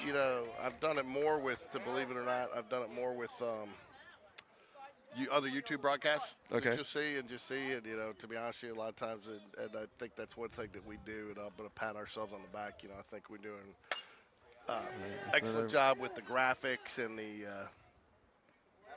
Good play. I think we do an excellent job with the graphics and our knowledge and stuff like that. I mean, some of these guys get out there clearly, no offense, but yahoos, homers, they're just sitting there talking about their players. And, we try to make it, we want visiting, obviously we pull for Spain Park, but we also want other visiting fans to be able to watch and maybe enjoy the broadcast, Do you have an idea of how many visiting fans are watching you? We do. Usually you can tell because, most of probably Spain Park fans have subscribed. And so you can usually, I got pretty much a ballpark of what we get. So then if we're, kind of got a benchmark, and then if we get over, then we know that, we've got some visiting fans. So some of these, though, we try to be a little cautious at tournaments because, you do get some of the tournaments. While this one has been great to work with, some of them worry, you're going to steal not ad revenue, but ticket revenue from me. But nobody, people that are watching our broadcast, they couldn't come to the game anyways. Exactly. Friends and family, right? Exactly. Yeah, students and, and you might get an opposing school, that watches it or something, but it's mostly, out of town grandparents, out of town aunts, uncles. We get a lot of, believe it or not, that's one thing that has impressed me is the amount of players that we've got that are past players that watch is growing. Oh, really? Yeah. So. Is this their head coach on third base here? He looks kind I of do young. not believe so. I do I not was going to believe say, he that's looks their a little, looks like he I can play think he's himself. at first base. That's what and I kind of toyed with that a little bit when I coached rec or youth ball. I'm a big head coach. It looks like it's going to be a base hit up the middle. I'm a big, I've always been head coach at first base or third base, but then I had some guys when I was coaching against you, Doug, that a lot of the coaches started Those saying, epic battles, weren't they? Epic. They said those were some fun years because we had such a good group of guys, not only kids but dads that are so close that head coach. It was fun, but You know, a lot of some coaches start saying, well, if I don't get a guy to third, I can't really impact him. So some head coaches start going first. I tried them both, but I kind of like third a little bit better. I did too. I always liked third. But some coaches prefer the first base.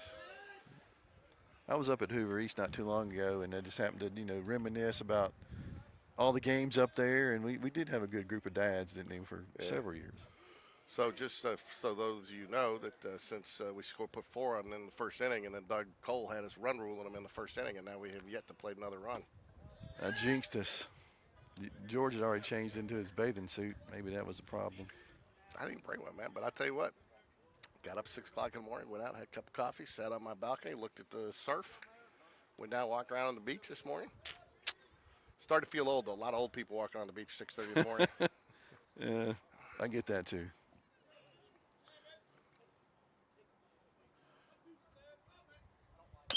Ground ball. It's going to be a tough play maybe at first base. Oh, and he throws him off. Just drew him off just a little bit, and he had to Bird had to step off to get it. But. I think he had a little more time to set his feet and make that throw there too, Doug. I don't think he had to probably throw that one on the run as quickly as he did. Well, he looks like a speedster, so no wonder if the psychology of that kind of gets in your head. That is Brown, the speedster. So Coach Dunn going to go out and talk. Not going to use the comm on this one. I don't have my graphic ready for this one yet, though. I got the Coach Dunn out there from Bull Durham. Tape setting, place setting's nice. And, I think the rose is on the inside, right? Yeah, the rose goes on the inside. Yeah, I think. Speaking of baseball movies, we had a really good conversation in the press box the other night about top, most quotable baseball movies. What do you got there? What do you lean toward? Oh, I got to go with. Major League. Too high. It's too high. Who gives a shit? It's out of here. You can't go wrong with Major League. No, you can't. That's one of my go-tos. Too high. What do you mean too high? Who gives a shit? It's out of here. So, I was fall there or Bull Durham. You can't go wrong with either one of those, really. No, you can't. So Bull Durham's always a good one too. But there's some good baseball movies out there. So we're about due one. I don't think we've had one in a while. So, and then you got. And then, of course, you Moneyball. You want me to speak? Yeah, when I point at you. Speak. So I tell my kids, yeah, when I point at you, speak. Speaking of quotable movies, you have a catchphrase yet?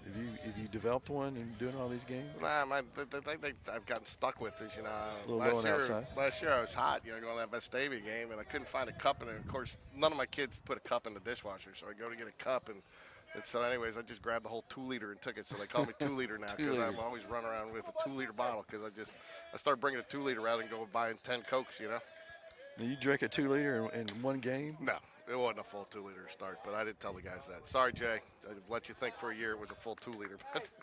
I'm kind of disappointed that Jay has not texted us and give us I didn't know he's having surgery today, man. Yeah. Oh, I got a text here, not from – yeah. I'm going to butcher this guy's last name, but I think it's Weinschenker. His 0 for 0 today, a couple of walks. Runners on first and second here with 2 outs. The Leopards trying to get a 2-out rally. I'll tell you, Leopards is a good nickname for a team. It is. You don't really see it that often. I feel like that's more of a Australian rules football nickname or something. Jay says he's out of surgery and he's awake and he should be listening now. So, okay. Jay, hope you're doing well.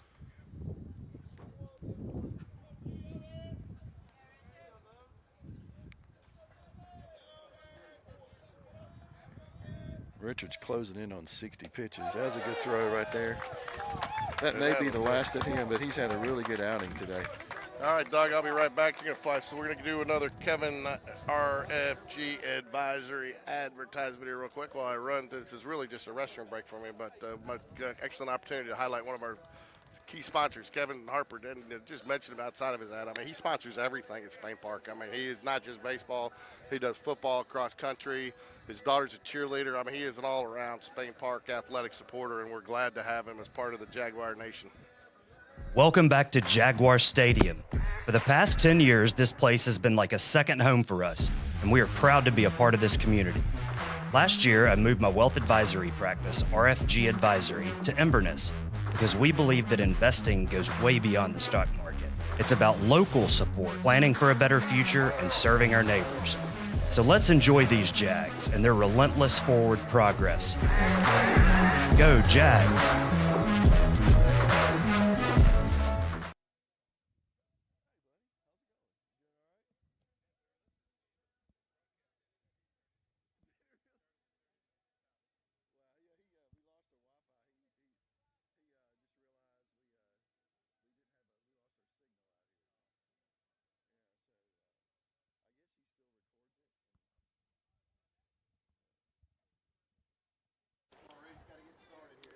All right, George wants to take care of a little business. We got Reese Jones up the bat here.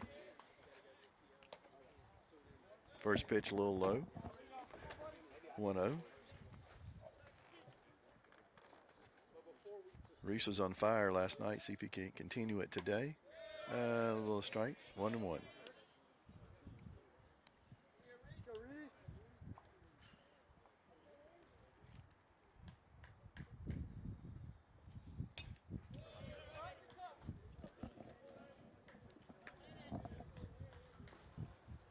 We are still having problems with our internet signal, so not sure what's going through and what's being recorded. But if you're out there, thanks for listening. We got 1 ball, 2 strikes. Leadoff batter Reese Jones.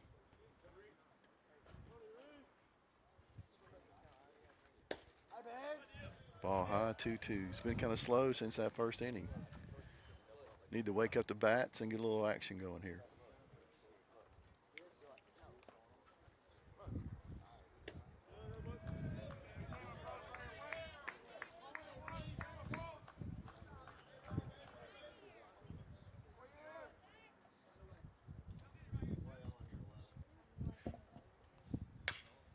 Nice stroke right to the shortstop, and they're going to get him out. All right, 1 out. Aiden Burke up to bat.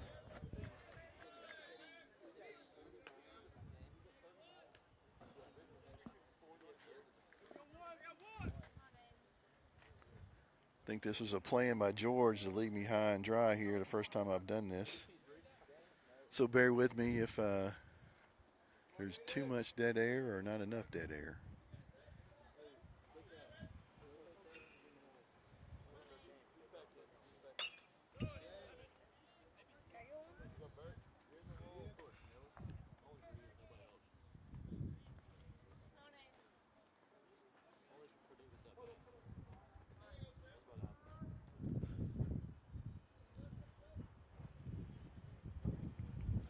McKinnon, you can probably see this on the screen, closing in on 60 pitches. They did had someone warming up in the bullpen earlier, but looks like they decided to go with him. That's in the dirt, 1-1.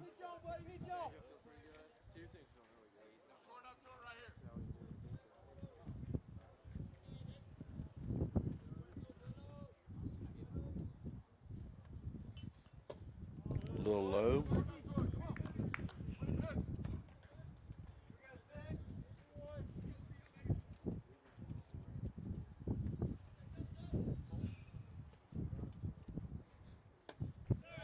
And the striker. After that first inning, McKinnon had settled down, got in control. We got a lot of freebies in the first inning. He's throwing more strikes now. We got 2-2, 1 out.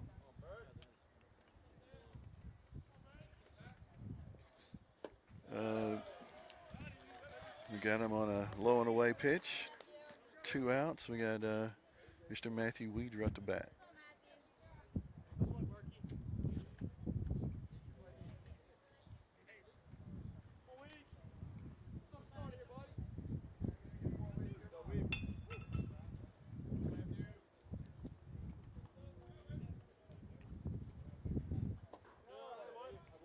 A little low and away. Matthew looks like he's hungry, ready to feast on a pitch here. Hopefully we'll give him something to hit. That was a good cut. I feel like the opposing teams have been pitching around Matthew, but maybe not today. Called strike. We got 1 and 2, 2 outs.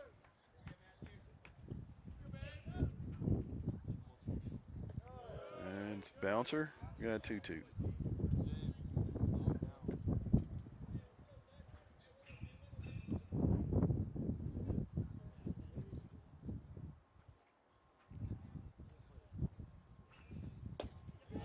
got him on swing and a miss. Going into looks like the top of the fifth, 4-0 Jaguars.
George, looks like we have a new pitcher out there. James Battersby. That'll close the book on Richard Moon. He went 4 innings, gave up 1 hit, no runs, 2 walks, 3 strikeouts. Solid outing.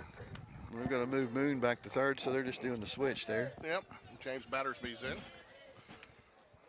How we looking on our signal? I've gotten some reports that we've been out for a couple of innings here.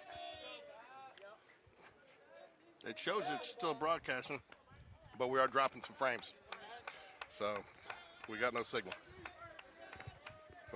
So do you record this? So even if there's record no it. signal, you'll post it? I do. It records and I'll repost it tonight.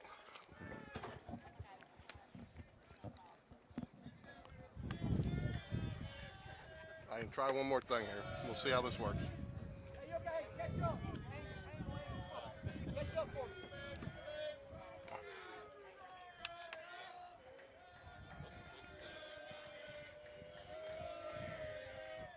There he is. Had a good pitch there. You got a 2-1 count. Hey, no deep breath. Don't keep focusing on it.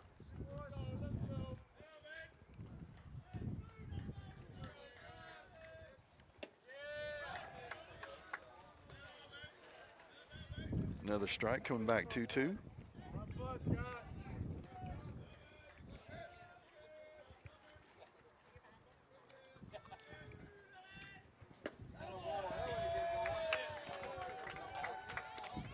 Yeah, we got a striker there.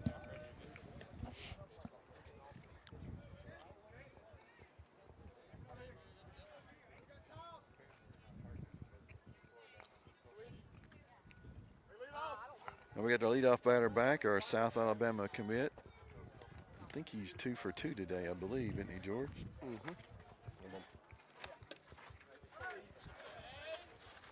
Battersby's dealing here, I think. Another strike.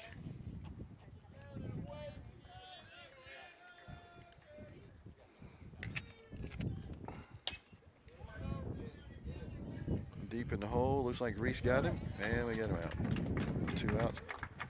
We're making quick work today in this inning. How are we looking on the Wi-Fi there, George? I'm working on it.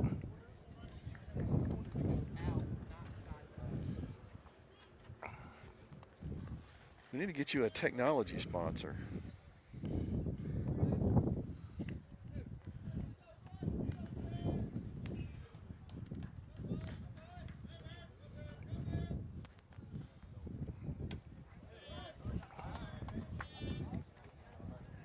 All right, Rivers up, number 21. He's 0 for 1 today. James is still throwing strikes and making quick work of the opposing team here.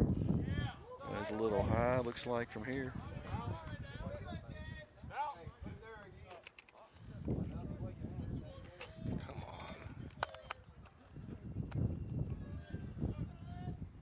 There we go. We're reconnected.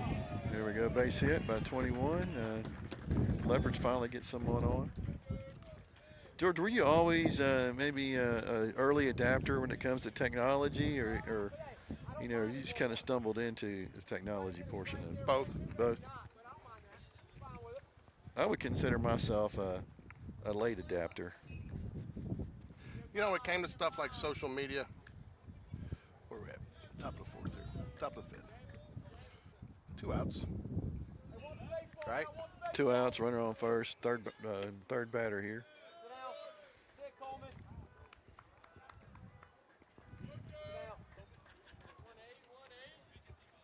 Number 4 bended up. He's 0 for 1 today.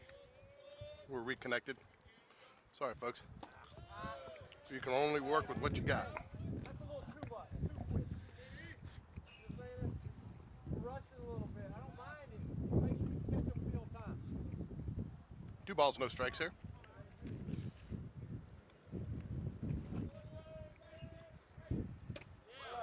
Good throw. George, the difference in this game is all the freebies they gave us in that first inning, isn't it? It is. Which is why Coach Smith harps on him so much. Their pitcher has kind of settled down as well since then, and probably could have had some pregame jitters or early jitters.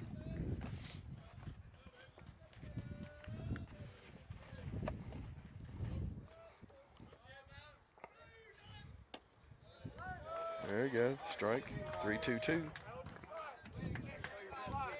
Doug, don't touch anything. We got the best Wi-Fi signal we've had, and I don't know, the whole game. You told me beforehand, don't touch anything. So I've stayed away. There we go, quick inning. We may not run rule them, but we may get out here early, George. This is a fast-moving game. I think if you're the coaches, you're happy.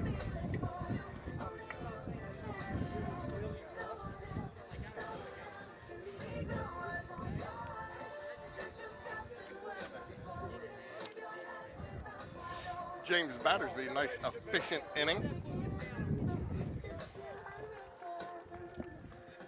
George, like you, I'm a dad of a PO. How do you watch? What's when your son pitches? Do you have any? You close your eyes. What do you focus on when I Sean's out get a there? little nervous, but I got to be careful. You know, that's probably one thing that's kind of helped here, and I think the kids actually like it. I know my daughter likes it for basketball because it kind of. You do definitely can, when you have the headset on, you feel it, you can kind of get into a little different mindset, and every once in a while let one slip out, but you got to kind of approach it from more of a third person, you know. Hey, I'm George, you know. Hey, George, what'd you think, you know? So you got to approach it from more of a third person, but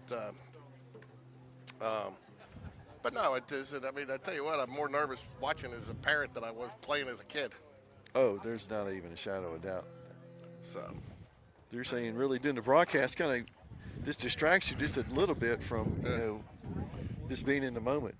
Well, it helped all those years doing Game Changer too. You know, I think which was helpful. You know, and it's been nice, and you know, but it gives you something to do. And you know, again with the PO, you know, your son doesn't get to play every day. You know, and but you know, I actually told Sean one day when he became PO, I said. I broke it down and showed him because he was catching at the time, and I showed him. I said, "Man, look, you only got like 4 catchers making over $15 million a year in the major leagues. You got like 87 pitchers, you know, that only work every 5 days. You know, do the math. You figure out what's more value. You know, there's a lot of value for a pitcher on a team." Well, you know, I think that's a huge strength of our team this year with so many arms. You know, there shouldn't be any reason why someone should be hung out to dry. You know. No, they got a lot of options, and you know, it's one of those I think it's going to come down to, and is do the coaches hold on too long? You know.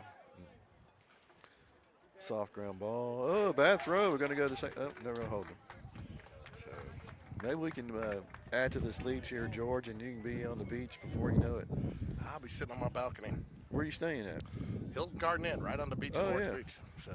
Little known fact about the Hilton Garden Inn, that's where I got engaged. Really? Yep, we were out there 20-something years ago. I guess I should know that, right? It is an older hotel. It's an older hotel. I noticed that. That was a dig on you there, Doug. All right, man. I'm going to let that one go. Chapman Blood, or no, I'm sorry, Coleman Gray at bat. Called strike. Nice pitch at the knee. He's got a new pitcher here again, I think. Is McKinnon's still, No, he's still out in. there. Yep. He's 77 pitches, man. They're going to ride him. Yeah, they're going to ride him all the way. He's settled in, man, from that first inning.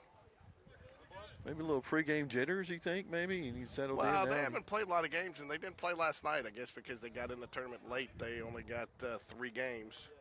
And they only got 3 games in the tournament, whereas we got 4 fouls back out of play. Are they playing 2 today? No, they're playing 2 tomorrow, I believe. I'll double check, but let's see here. I'll tell you right now.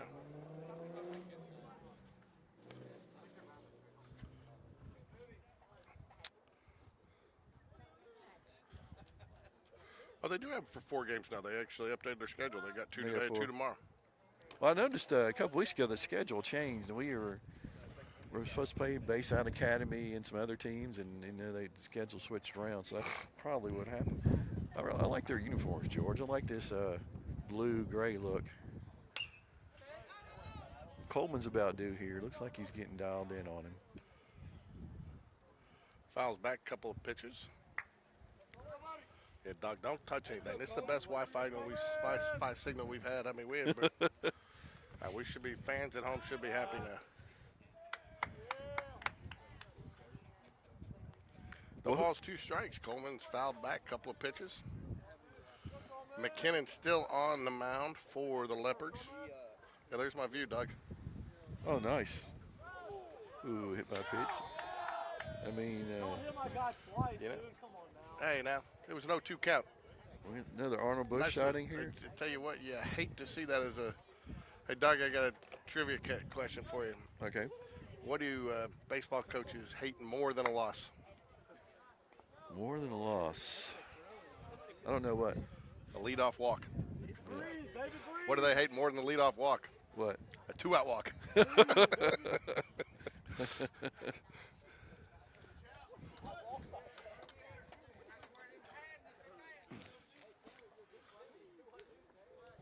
There's a good chance by the end of this season, Arnold Bush is going to lead the team in total bases. It seems like he's on.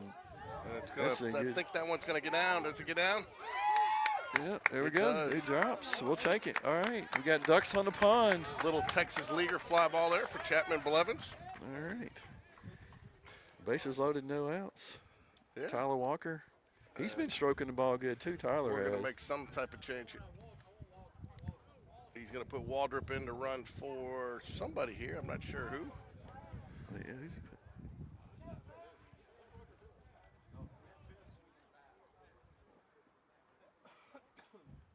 All right, he wants. Waldrop's going to come in and pinch run for Battersby. I'm not sure if that's more of a. If my lip reading skills are dialed in, I thought he said he wants Bistrix swinging the bat. But maybe I don't see Bistrix anywhere. No. So Tyler Walker steps up to the plate. Tyler Walker 0 for 1 on the day. Ball high. He's been making really good contact. Big question is, can we do it here? There's not 2 outs. Got base low with nobody out. A couple times the other night against the other day against Helena, we did not do well in this We did situation. not take advantage of that.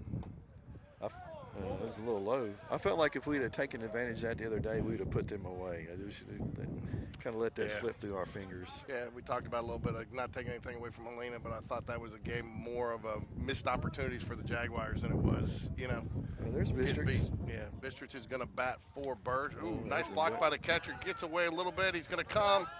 And Ooh, Sam just used- kept on. That was a great read by Sam Waldrop there.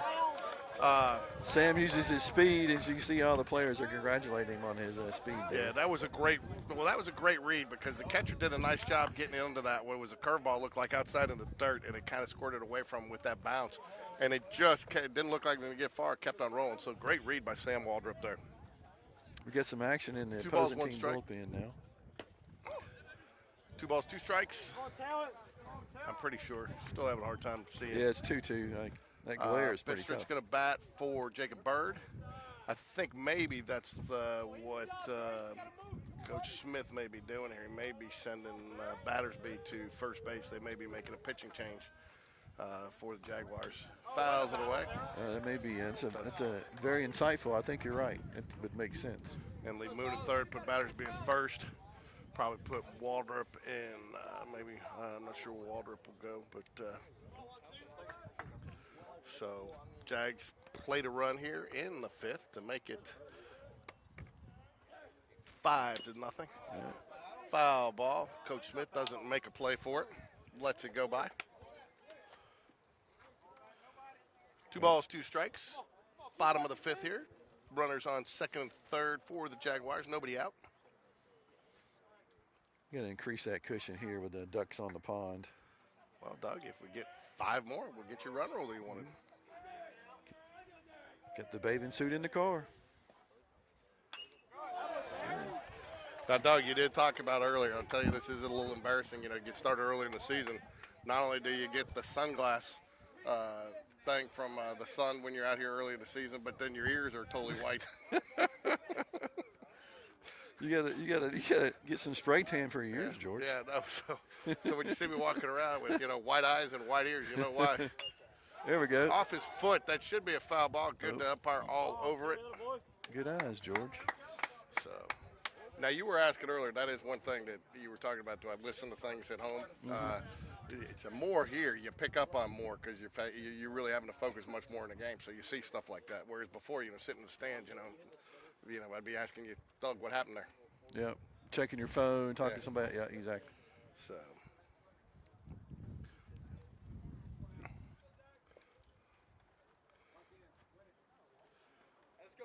Evan Bistrich on deck. Richard Moon, so far, pitcher of record, could get the win today if the Jags hold on here.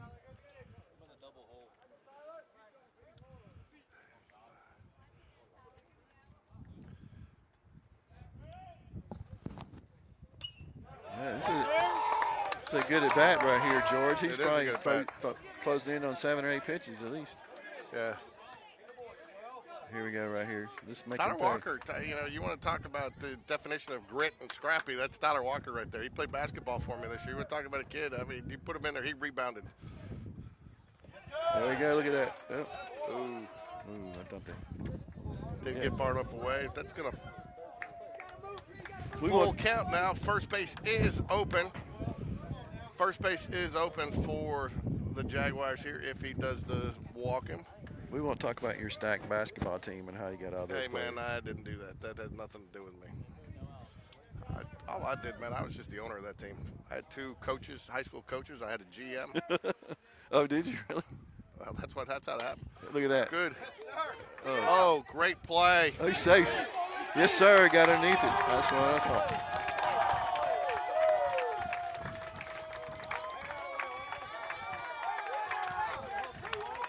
Arnold is fast. He is very fast.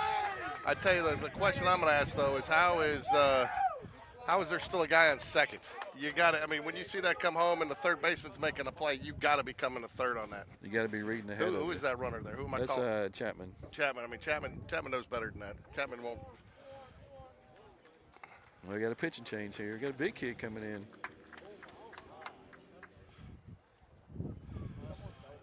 I'm sure David's thinking the same thing. Got a pitching change. I mean, I think he's at 93. Yeah. 93. It's about time. Well, that's too where, now with some of these pitching rules, you get to a certain number, they got to pull them in certain tournaments and stuff to protect their kids' arms. So, what are we following? Does PBR have their own pitching rules here? What do we follow? I don't think so. I think most programs in Alabama will. Tyler Walker's dad coming by. That was a great at bat. Right there. Great slide by Arnold Bush. What it makes that happen though too is the third baseman rushed that throw a little bit, takes it to the wide side of the plate, and Arnold Bush slides away from the tag, creating more distance there. And that's his smart base running. so yeah, I mean, and those are the little things. And I again talked to Coach Smith about that in his show this week. Is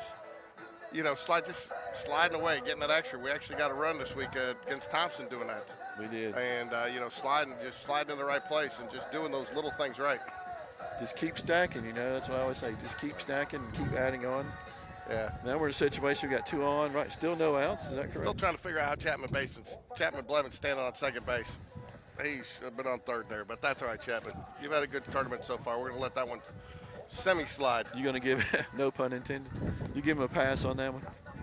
No pass. Still going to call him out for it, but, but here's the deal, okay? So you got nobody out right there. The importance of that right there is, a fly ball here from Bistrich, who is also a left-handed batter. So let's say he pulls one to right field, you're tagging up. That's so. Game Changer thinks he should be on third. They got him on third, so whoever's doing Game Changer have to update that. But Chapman Blevin's still standing on second base. Blake, why is Chapman still standing on second base? Shouldn't he have gone advanced there? There you go. Blake Patrick agrees. Even Blake Patrick agrees, ladies and gentlemen. That tells you right there. Blake Patrick's our player perspective today. Watching Evan play all these years, there's a good chance there's going to be a line drive to second base, right field, right? It's a so little slap single. Evan's one of those guys. He hits it hard, but he seems to always hit it right at the guy. See if you can't put one in between them there. There's a huge gap we have between first and second baseman here.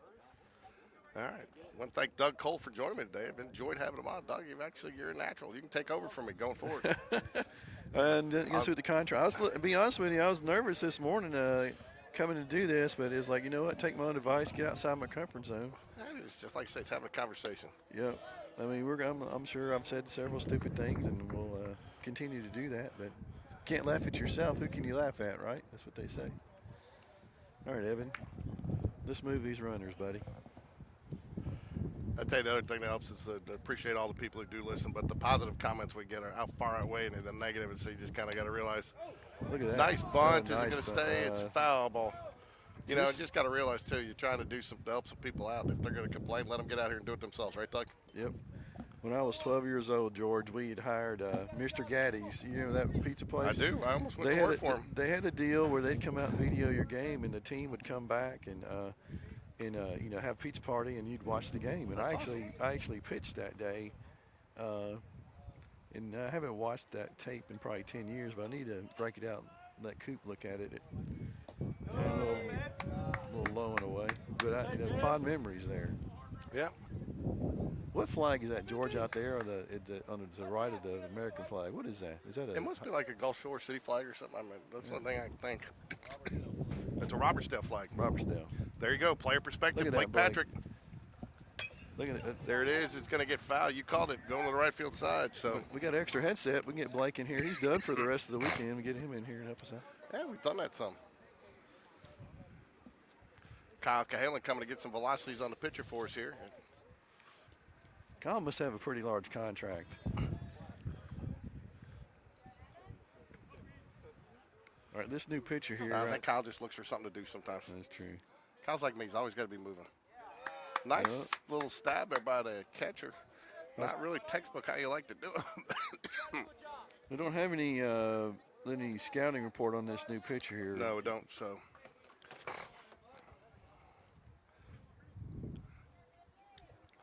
So far I've been impressed somewhat with this Mobile Christian team. I think if they want to take one thing away, I mean, they've got to get more consistency in their pitching. Oops, sorry, that's not a strike, folks. That was a ball. Well, sometimes just because you look the part doesn't mean you are the part. You know what I'm saying? And what do we got? How many outs we got? Nobody. no outs, yeah. 3-2. So Chapman may get a pop fly, infield fly. Batter's going to be out if it's fair. That's foul. It's foul. Oh, Ooh, they missed it. and let's see. He had to go around Coach Smith. He did his best to get out of the way. All right. George, how many times have you seen that happen where it's going to come back to haunt you? You miss an out you should get, right? You give me another chance. Well, you want to talk about complaints. I used to get complaints on that all the time when I'd score that in Game Changer because technically you can score that. Now, that one's probably a little tougher with the wind, but you can score that as a foul ball plus air. Yep. Okay, so then what ends up happening is it doesn't hurt the batter, so the batter gets a hit here. It helps his average, but it doesn't go against earned runs for the pitcher. Look at that. I'll tell you, see, there you go. Comes back to haunt you. You can't give him a out. And, George, I thought the umpire was going to cut that ball. I did too. So good job, Evan Bistrix. Nice at Just bat. Very nice at bat. Hard hit ground ball. How did they score that? Well, they didn't even. They gave Jacob Bird the hit. Game changers off their game today. All right, looks like we're going to reinsert Jacob back into the lineup as a runner now. Game changer. Whoever's doing game changers off their game today. Didn't pick up the pinch hitter there. Gave the hit there to Jacob Bird. Usually it's a junior, right, responsible for a game changer in the dugout. Is that? I thought we had. I thought we had some pairs to it, maybe. I don't know. They did give Jacob Bird the single on that, though. Hard hit play. Tyler Walker goes to third on the throw. I agree with you. I thought the umpire might have caught that one in the belly. I thought he was. Richard Moon at the plate for the Jags. Yeah, he's there. Ooh. Snap throw back, squirts away a little bit. Tyler Walker had a nice big lead there. Well, even though they're saying Bird got the hit, we can verify for John Bistrix that Evan did get a single. Evan did nice, hard, great at bat. Fouled off a couple pitches.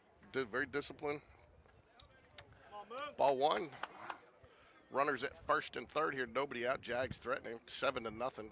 Doug Cole may still get his. As much as the coaches, I'm sure, would love a run rule here. My guess is they want to get one more pitcher in today, though, Doug, for some work. Yeah, that's what I'm thinking. That's why I called the 6th inning earlier.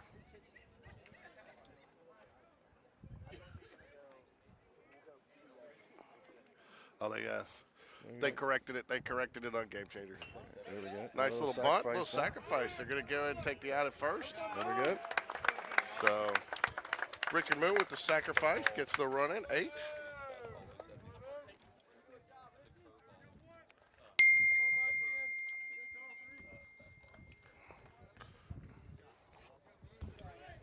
Got a report in from Kyle. We got curveball, upper 60s, fastball, low 70s. So not much of a split there between the fastball and the curveball, is it, George? So, hey, I just heard from getting some fan texts in that Cole's actually doing a pretty good job. Deep fly ball, center field. Runner goes halfway. It is corralled in for the out. Runner will go back to second base with 2 outs now. And that's friends and family, George. I got to let them know I'm on the mic, so just give me good feedback. I started something the other day, but I don't want to get into political talk, but somebody was talking about, CNN and all that MSNBC, depending on who you listen to. And SNBC did something outrageous. Like, it doesn't matter. Only friends and family watch them over there anyway. That's true. That's true. I'm more of a Fox. Oh, that's a stroke right there. It's in the gap. Hayden Burke. Nope, Nope, right out. did he get it? You got it. Got it. Yep, got him. Hey, we got another. We got, how many get 4 there? We got, 4. 8 to, we got his.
Listen to it driving around this week, some getting down here, and a lot of good stuff over an hour, not just baseball, but life in general, and challenges these coaches and teachers face with kids today, and even some stuff about Coach Smith from his playing day. So it's a great opportunity. Encourage you to get out there. Ground ball to Richard Moon, third base. Nice play. Sets his feet. On that on the interview there and in the preseason, it's really been nice to see him open up and expand, get into other topics. And what day of the week are y'all doing that, George? You have Jay Bradford, no, they do theirs. They release their Bat Flip Reality on Thursdays or Fridays, and usually we get the Coach Smith show out either Wednesday or Thursday. Try to get it out just a little bit before, we hit the weekend series. We'll do it again probably this Tuesday with the after the Vestavia game and talk about this tournament heading into the baseball tournament, the Perfect Game tournament next week. So foul ball back to the back of the stop. James Battersby's looking good here, though, on the mound. Curveball in there for a strike. Strike two. Two balls, no, or two strikes, really no balls. settled in. He pitches well in the summer, I know, and he's really kind of just picked up. He was a go-to guy. When he played, I think varsity is maybe a freshman a little bit. They pulled him up, and I know definitely as a sophomore, and he was a go-to pitcher. It did have a couple, a lot of it's, Doug pitching is mental. I'm not saying that he's mental, but, he did have a couple of rough outings. And again, strike. Younger than I think, when you get up and you got a 5-run lead, and then the next thing you know, you take the loss and then relief, and just off 4 errors, still it impacts a pitcher a little bit. You got to have short memory, don't you? Mm-hmm. If you ask my wife, she says I have a short memory. Yeah. I can't remember to take out the trash. No, that's the one thing I remember to do. It's the 15 other things on my to-do list that I forget to do. I tell you, I'm going to digress here, Doug, but I'm just going to tell you for all those out there, if you go to the ballpark, especially one that has limited bathrooms, there's multiple places to go, and there's a partition between them. You don't lock the door. Okay, I was in there. I had to wait for, 7 minutes for some guy, and he was in there by himself with like 3 stalls, and they were all separated, and he locked the door. Oh, yeah, that's we're going to take his man card away from him for doing that. You can't be doing that. They got him on a high one there. Yeah, that's the difference there. When you're throwing strikes and you're hitting the zone and you're hitting it with multiple pitches, you get him to chase on a pitch like that. George, this is looking like a pitch hitter here. Is this his first at bat? No, this is Carpenter, 1 for 2. Carpenter, okay. Swing and a miss. I think that'll do it. 3 up, 3 down. James Battersby very efficient today. Moving to the bottom of the 6 here. Jags lead. 2 runs will call it a game for the Jaguars. And I'd like to get our full money's worth here, and just not to root against us, but let's go 7. Yeah, let's go. We're not. Odds are we're not going to bat again after this inning, but let's get our money's worth. Aiden Burke 1 for 4 on the day. Matthew Weeder 1 for 3. Battersby's 0 for 3 after solid night at the plate. Coleman Gray 1 for 1. Chapman Blevins 1 for 2. Tyler Walker 0 for 2, but with the fielder's choice last inning, drove in a run after a great at bat. Evan Bistridge 1 for 1. Richard Moon 0 for 1, and Reese Jones. So only 5 hits today, but the difference, as you mentioned earlier, is 4 walks. So Jags have 8 hits, 8 runs on 5 hits, and 4 walks. And Mobile Christian only has 2 hits, no runs. But again, the Jags pitching staff's done a phenomenal job. 2 walks with against 5 or 6 strikeouts for the Jaguar pitching staff. I imagine we may start seeing just a slew of pinch hits here with some juniors and some guys that haven't been playing as much. Yeah, well, you're at the top of the lineup. You got Matthew Weeder going to bat here for the lead off the 6th inning here for the Jaguars. All right, looks like Arnold Bush has got a bat in his hand. He's batting in for Coleman Gray. Coleman can hear me. Coleman, I was telling him how well you're really known for your basketball skills. That was a little known fact about you. Yeah. I think he looked like. Wouldn't you agree Georgia's team was stacked? I think he looked like Philip Seymour Hoffman, and along came Polly. Legal trades. I think some NIL money was maybe. No, there was definitely some illegal trades there. I don't know what you're talking about. Hey, you guys want to blame anybody for those trades? Talk to Coach Cooley. He was involved in every one of them. That's going to be out of play down the left field line, strike 1. Want to give one more shout out in case you hadn't heard. Macy Thompson, our Bulldog Mississippi State watch crew today. Hopefully she's watching. Her sister Claire Thompson doing a great job for the Jaguar softball team at second base, along with Maggie Daniels and Allie Whitaker, who got her first home run the other night, varsity home run. Coach Whitaker's daughter.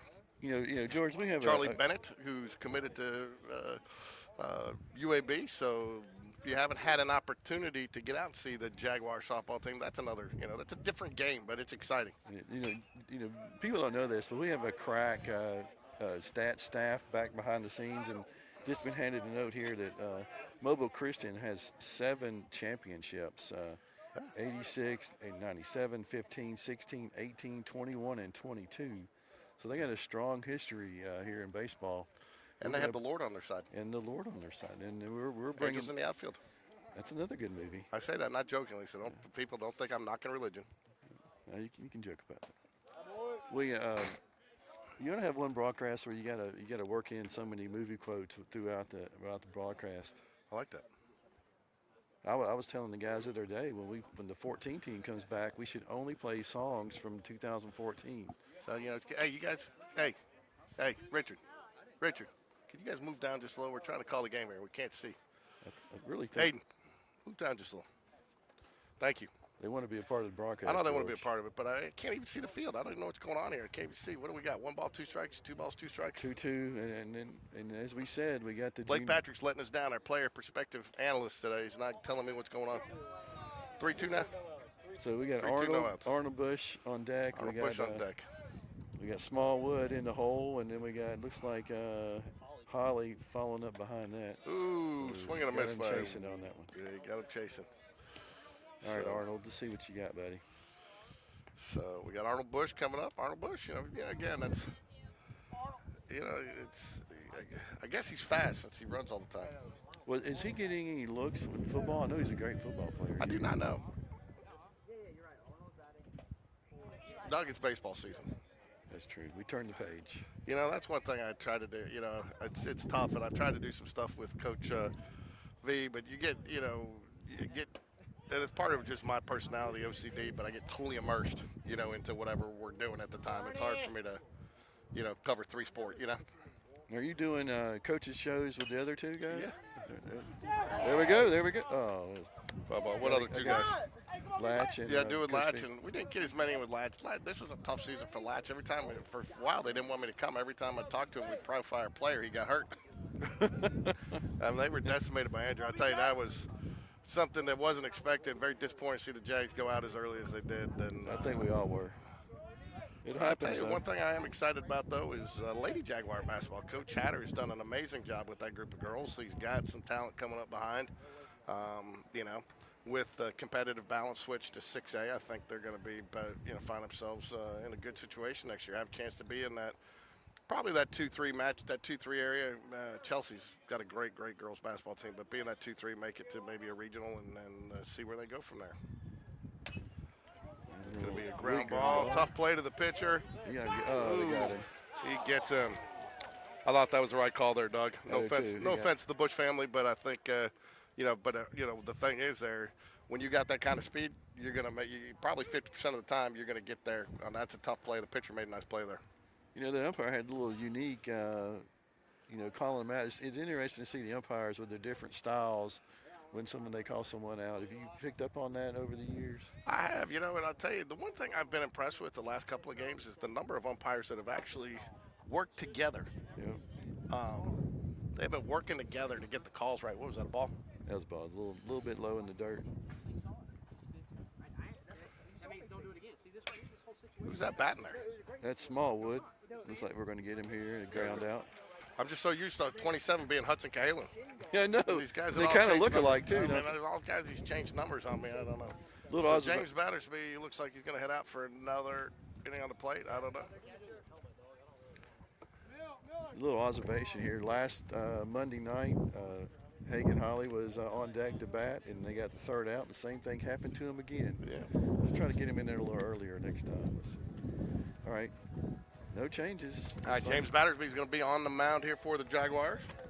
Coach Dunn going to try to get this done with 2 pitchers, 2 pitch shutout. You should have the whole arsenal going in tomorrow, I would imagine. Yeah, well, you got 2 games, and I guess, I think tomorrow's probably going to be more of a patchwork situation. So you'll see a couple guys go 2 innings here, 2 innings there, Yep. So I mean, both pitchers have been extremely efficient here. It's making it tough for the coaches to get them off the field.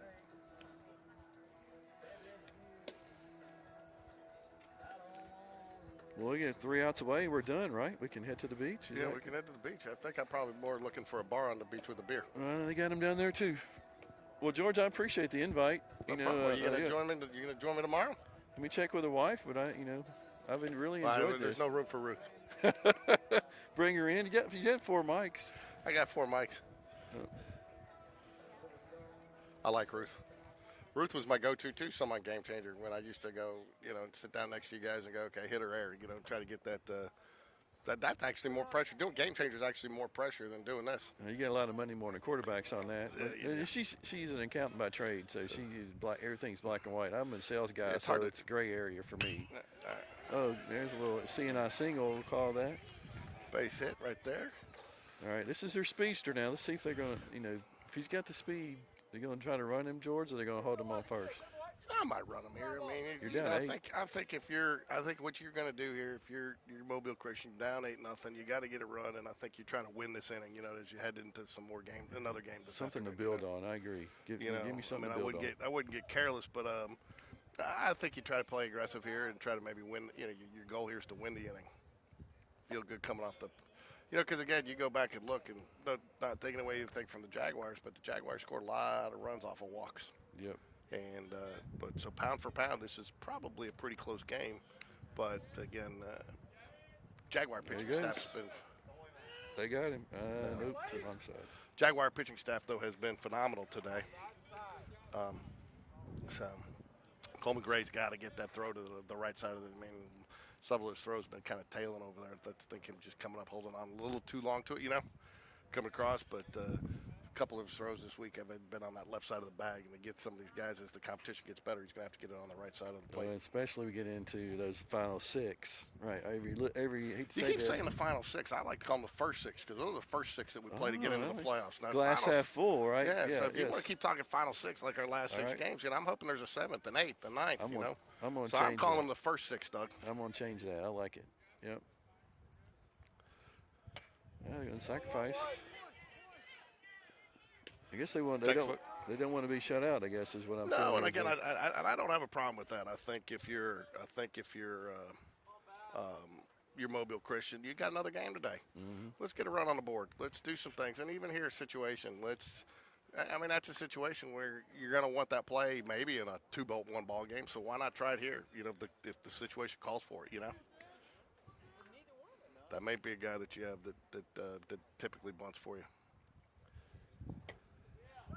I tell you what's somewhat impressive too is if you go back and look, and I looked at Mobile Christian's first 3 games: 10 runs, 7 runs, 5 runs. I mean, they definitely put some runs on the plate. So I think it's while we've gotten out on them on some walks, I think you really got to tip your hat to our pitching staff today and the job that they've done. You got to keep them hemmed up, right? Where they, because baseball, you all of a sudden you get 1 run here, 1 run there, it can blow up on you real quick, and next thing you know, you're down 4 or 5. Good throw. That's a good throw right So there. I think if you have to look at it today, Doug, and jumping the gun here a little bit, but I think the Game Day Sports Radio player of the game is actually 2 players. I'd go with the pitching staff. I'd go with Richard Moon and James Battersby today because they've done a phenomenal job. So those are my votes. Consolidated what looks like could be a 2-pitcher, 1-run, no-run ball game, and so those are my Game Day players, Game Day Sports Radio players of the game. I think when the producers add up the votes, I think it's going to be just overwhelmingly the pitching staff. I think you're correct.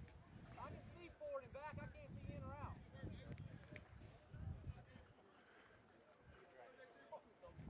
I'd like to get this guy out. They got their USA commit coming up next. Good throw. There we go. I guess they listen One to thing me. I like about James Battersby there too, and that's I think where he's developed a little bit as a pitcher over the last couple of years is he doesn't let there was a questionable call. I wouldn't say questionable one though that I think could have gone either way, but you're thinking it goes your way, and he just shakes it off and goes and comes back with that pitch right there, which it's a tough pitch for any batter to hit. And he looks very calm and focused. He's really not flappable at all. He's just there we go. Ground ball. He's gonna end Probably it. going to be a tough play for Aiden Burke. He makes it, Yeah, he's but safe. there's just nothing you do there. That's an infield base hit. Aiden Burke can't do anything about that, folks. Well, you're up 8. It's slow ground ball. It's going to happen. Yeah, I mean, but again, Aiden Burke did a nice job. But I tell you, if it's the base runner does not have that speed, he doesn't beat. I mean, the speed there is what was the difference maker. Now, again, I'd steal him again here. Try to steal another one off the board here. He wants to look at him. He wants to steal. He's ground ball should turn be a two, fielder's maybe. choice, nice and smooth. Oh, there we go. There you go, Reese Jones, ladies and gentlemen, and that's going to be your final. Okay, Jags going to take this one 8-1. Well, George, it's been a pleasure. Hard-fought run that'll close the book on James Battersby. It was going to be 3 innings pitched. Gave up 3 hits, 1 run, 1 earned. 5 strikeouts, though, for James Battersby today, though. Jaguars combined for only pitching only gave up 4 hits, 1 run, 2 walks. And again, I think every time you go back and you look, that's the key right there, the number of walks. I think you're good. Any game you look at, win or loser, it's a freebies, right? Who's getting the freebies usually wins the game. Yep. So, folks, and I'm glad I don't know what we did. I don't want to move, Doug, because I got good Wi-Fi signal. But I want to thank everybody for joining us today on Game Day Sports Radio, and we will be back out tomorrow We will be back out tomorrow for both games. You just have to kind of keep an eye on it. It may be 1 stream or it might be 2. If we stay on the same field, we can do it as 1. If we got to move, it's kind of have to sometimes shut it down and then move it over. So just we'll put the promos out tonight. And Jags so far down here in the prep baseball report, South Alabama Showdown 2-0. And play Gulf Shores and Baldwin County tomorrow. But, Doug, thanks for joining me. I hope to have you on with us tomorrow. And we're going to sign off now, everybody, and go Jags. Been a pleasure. Go Jags.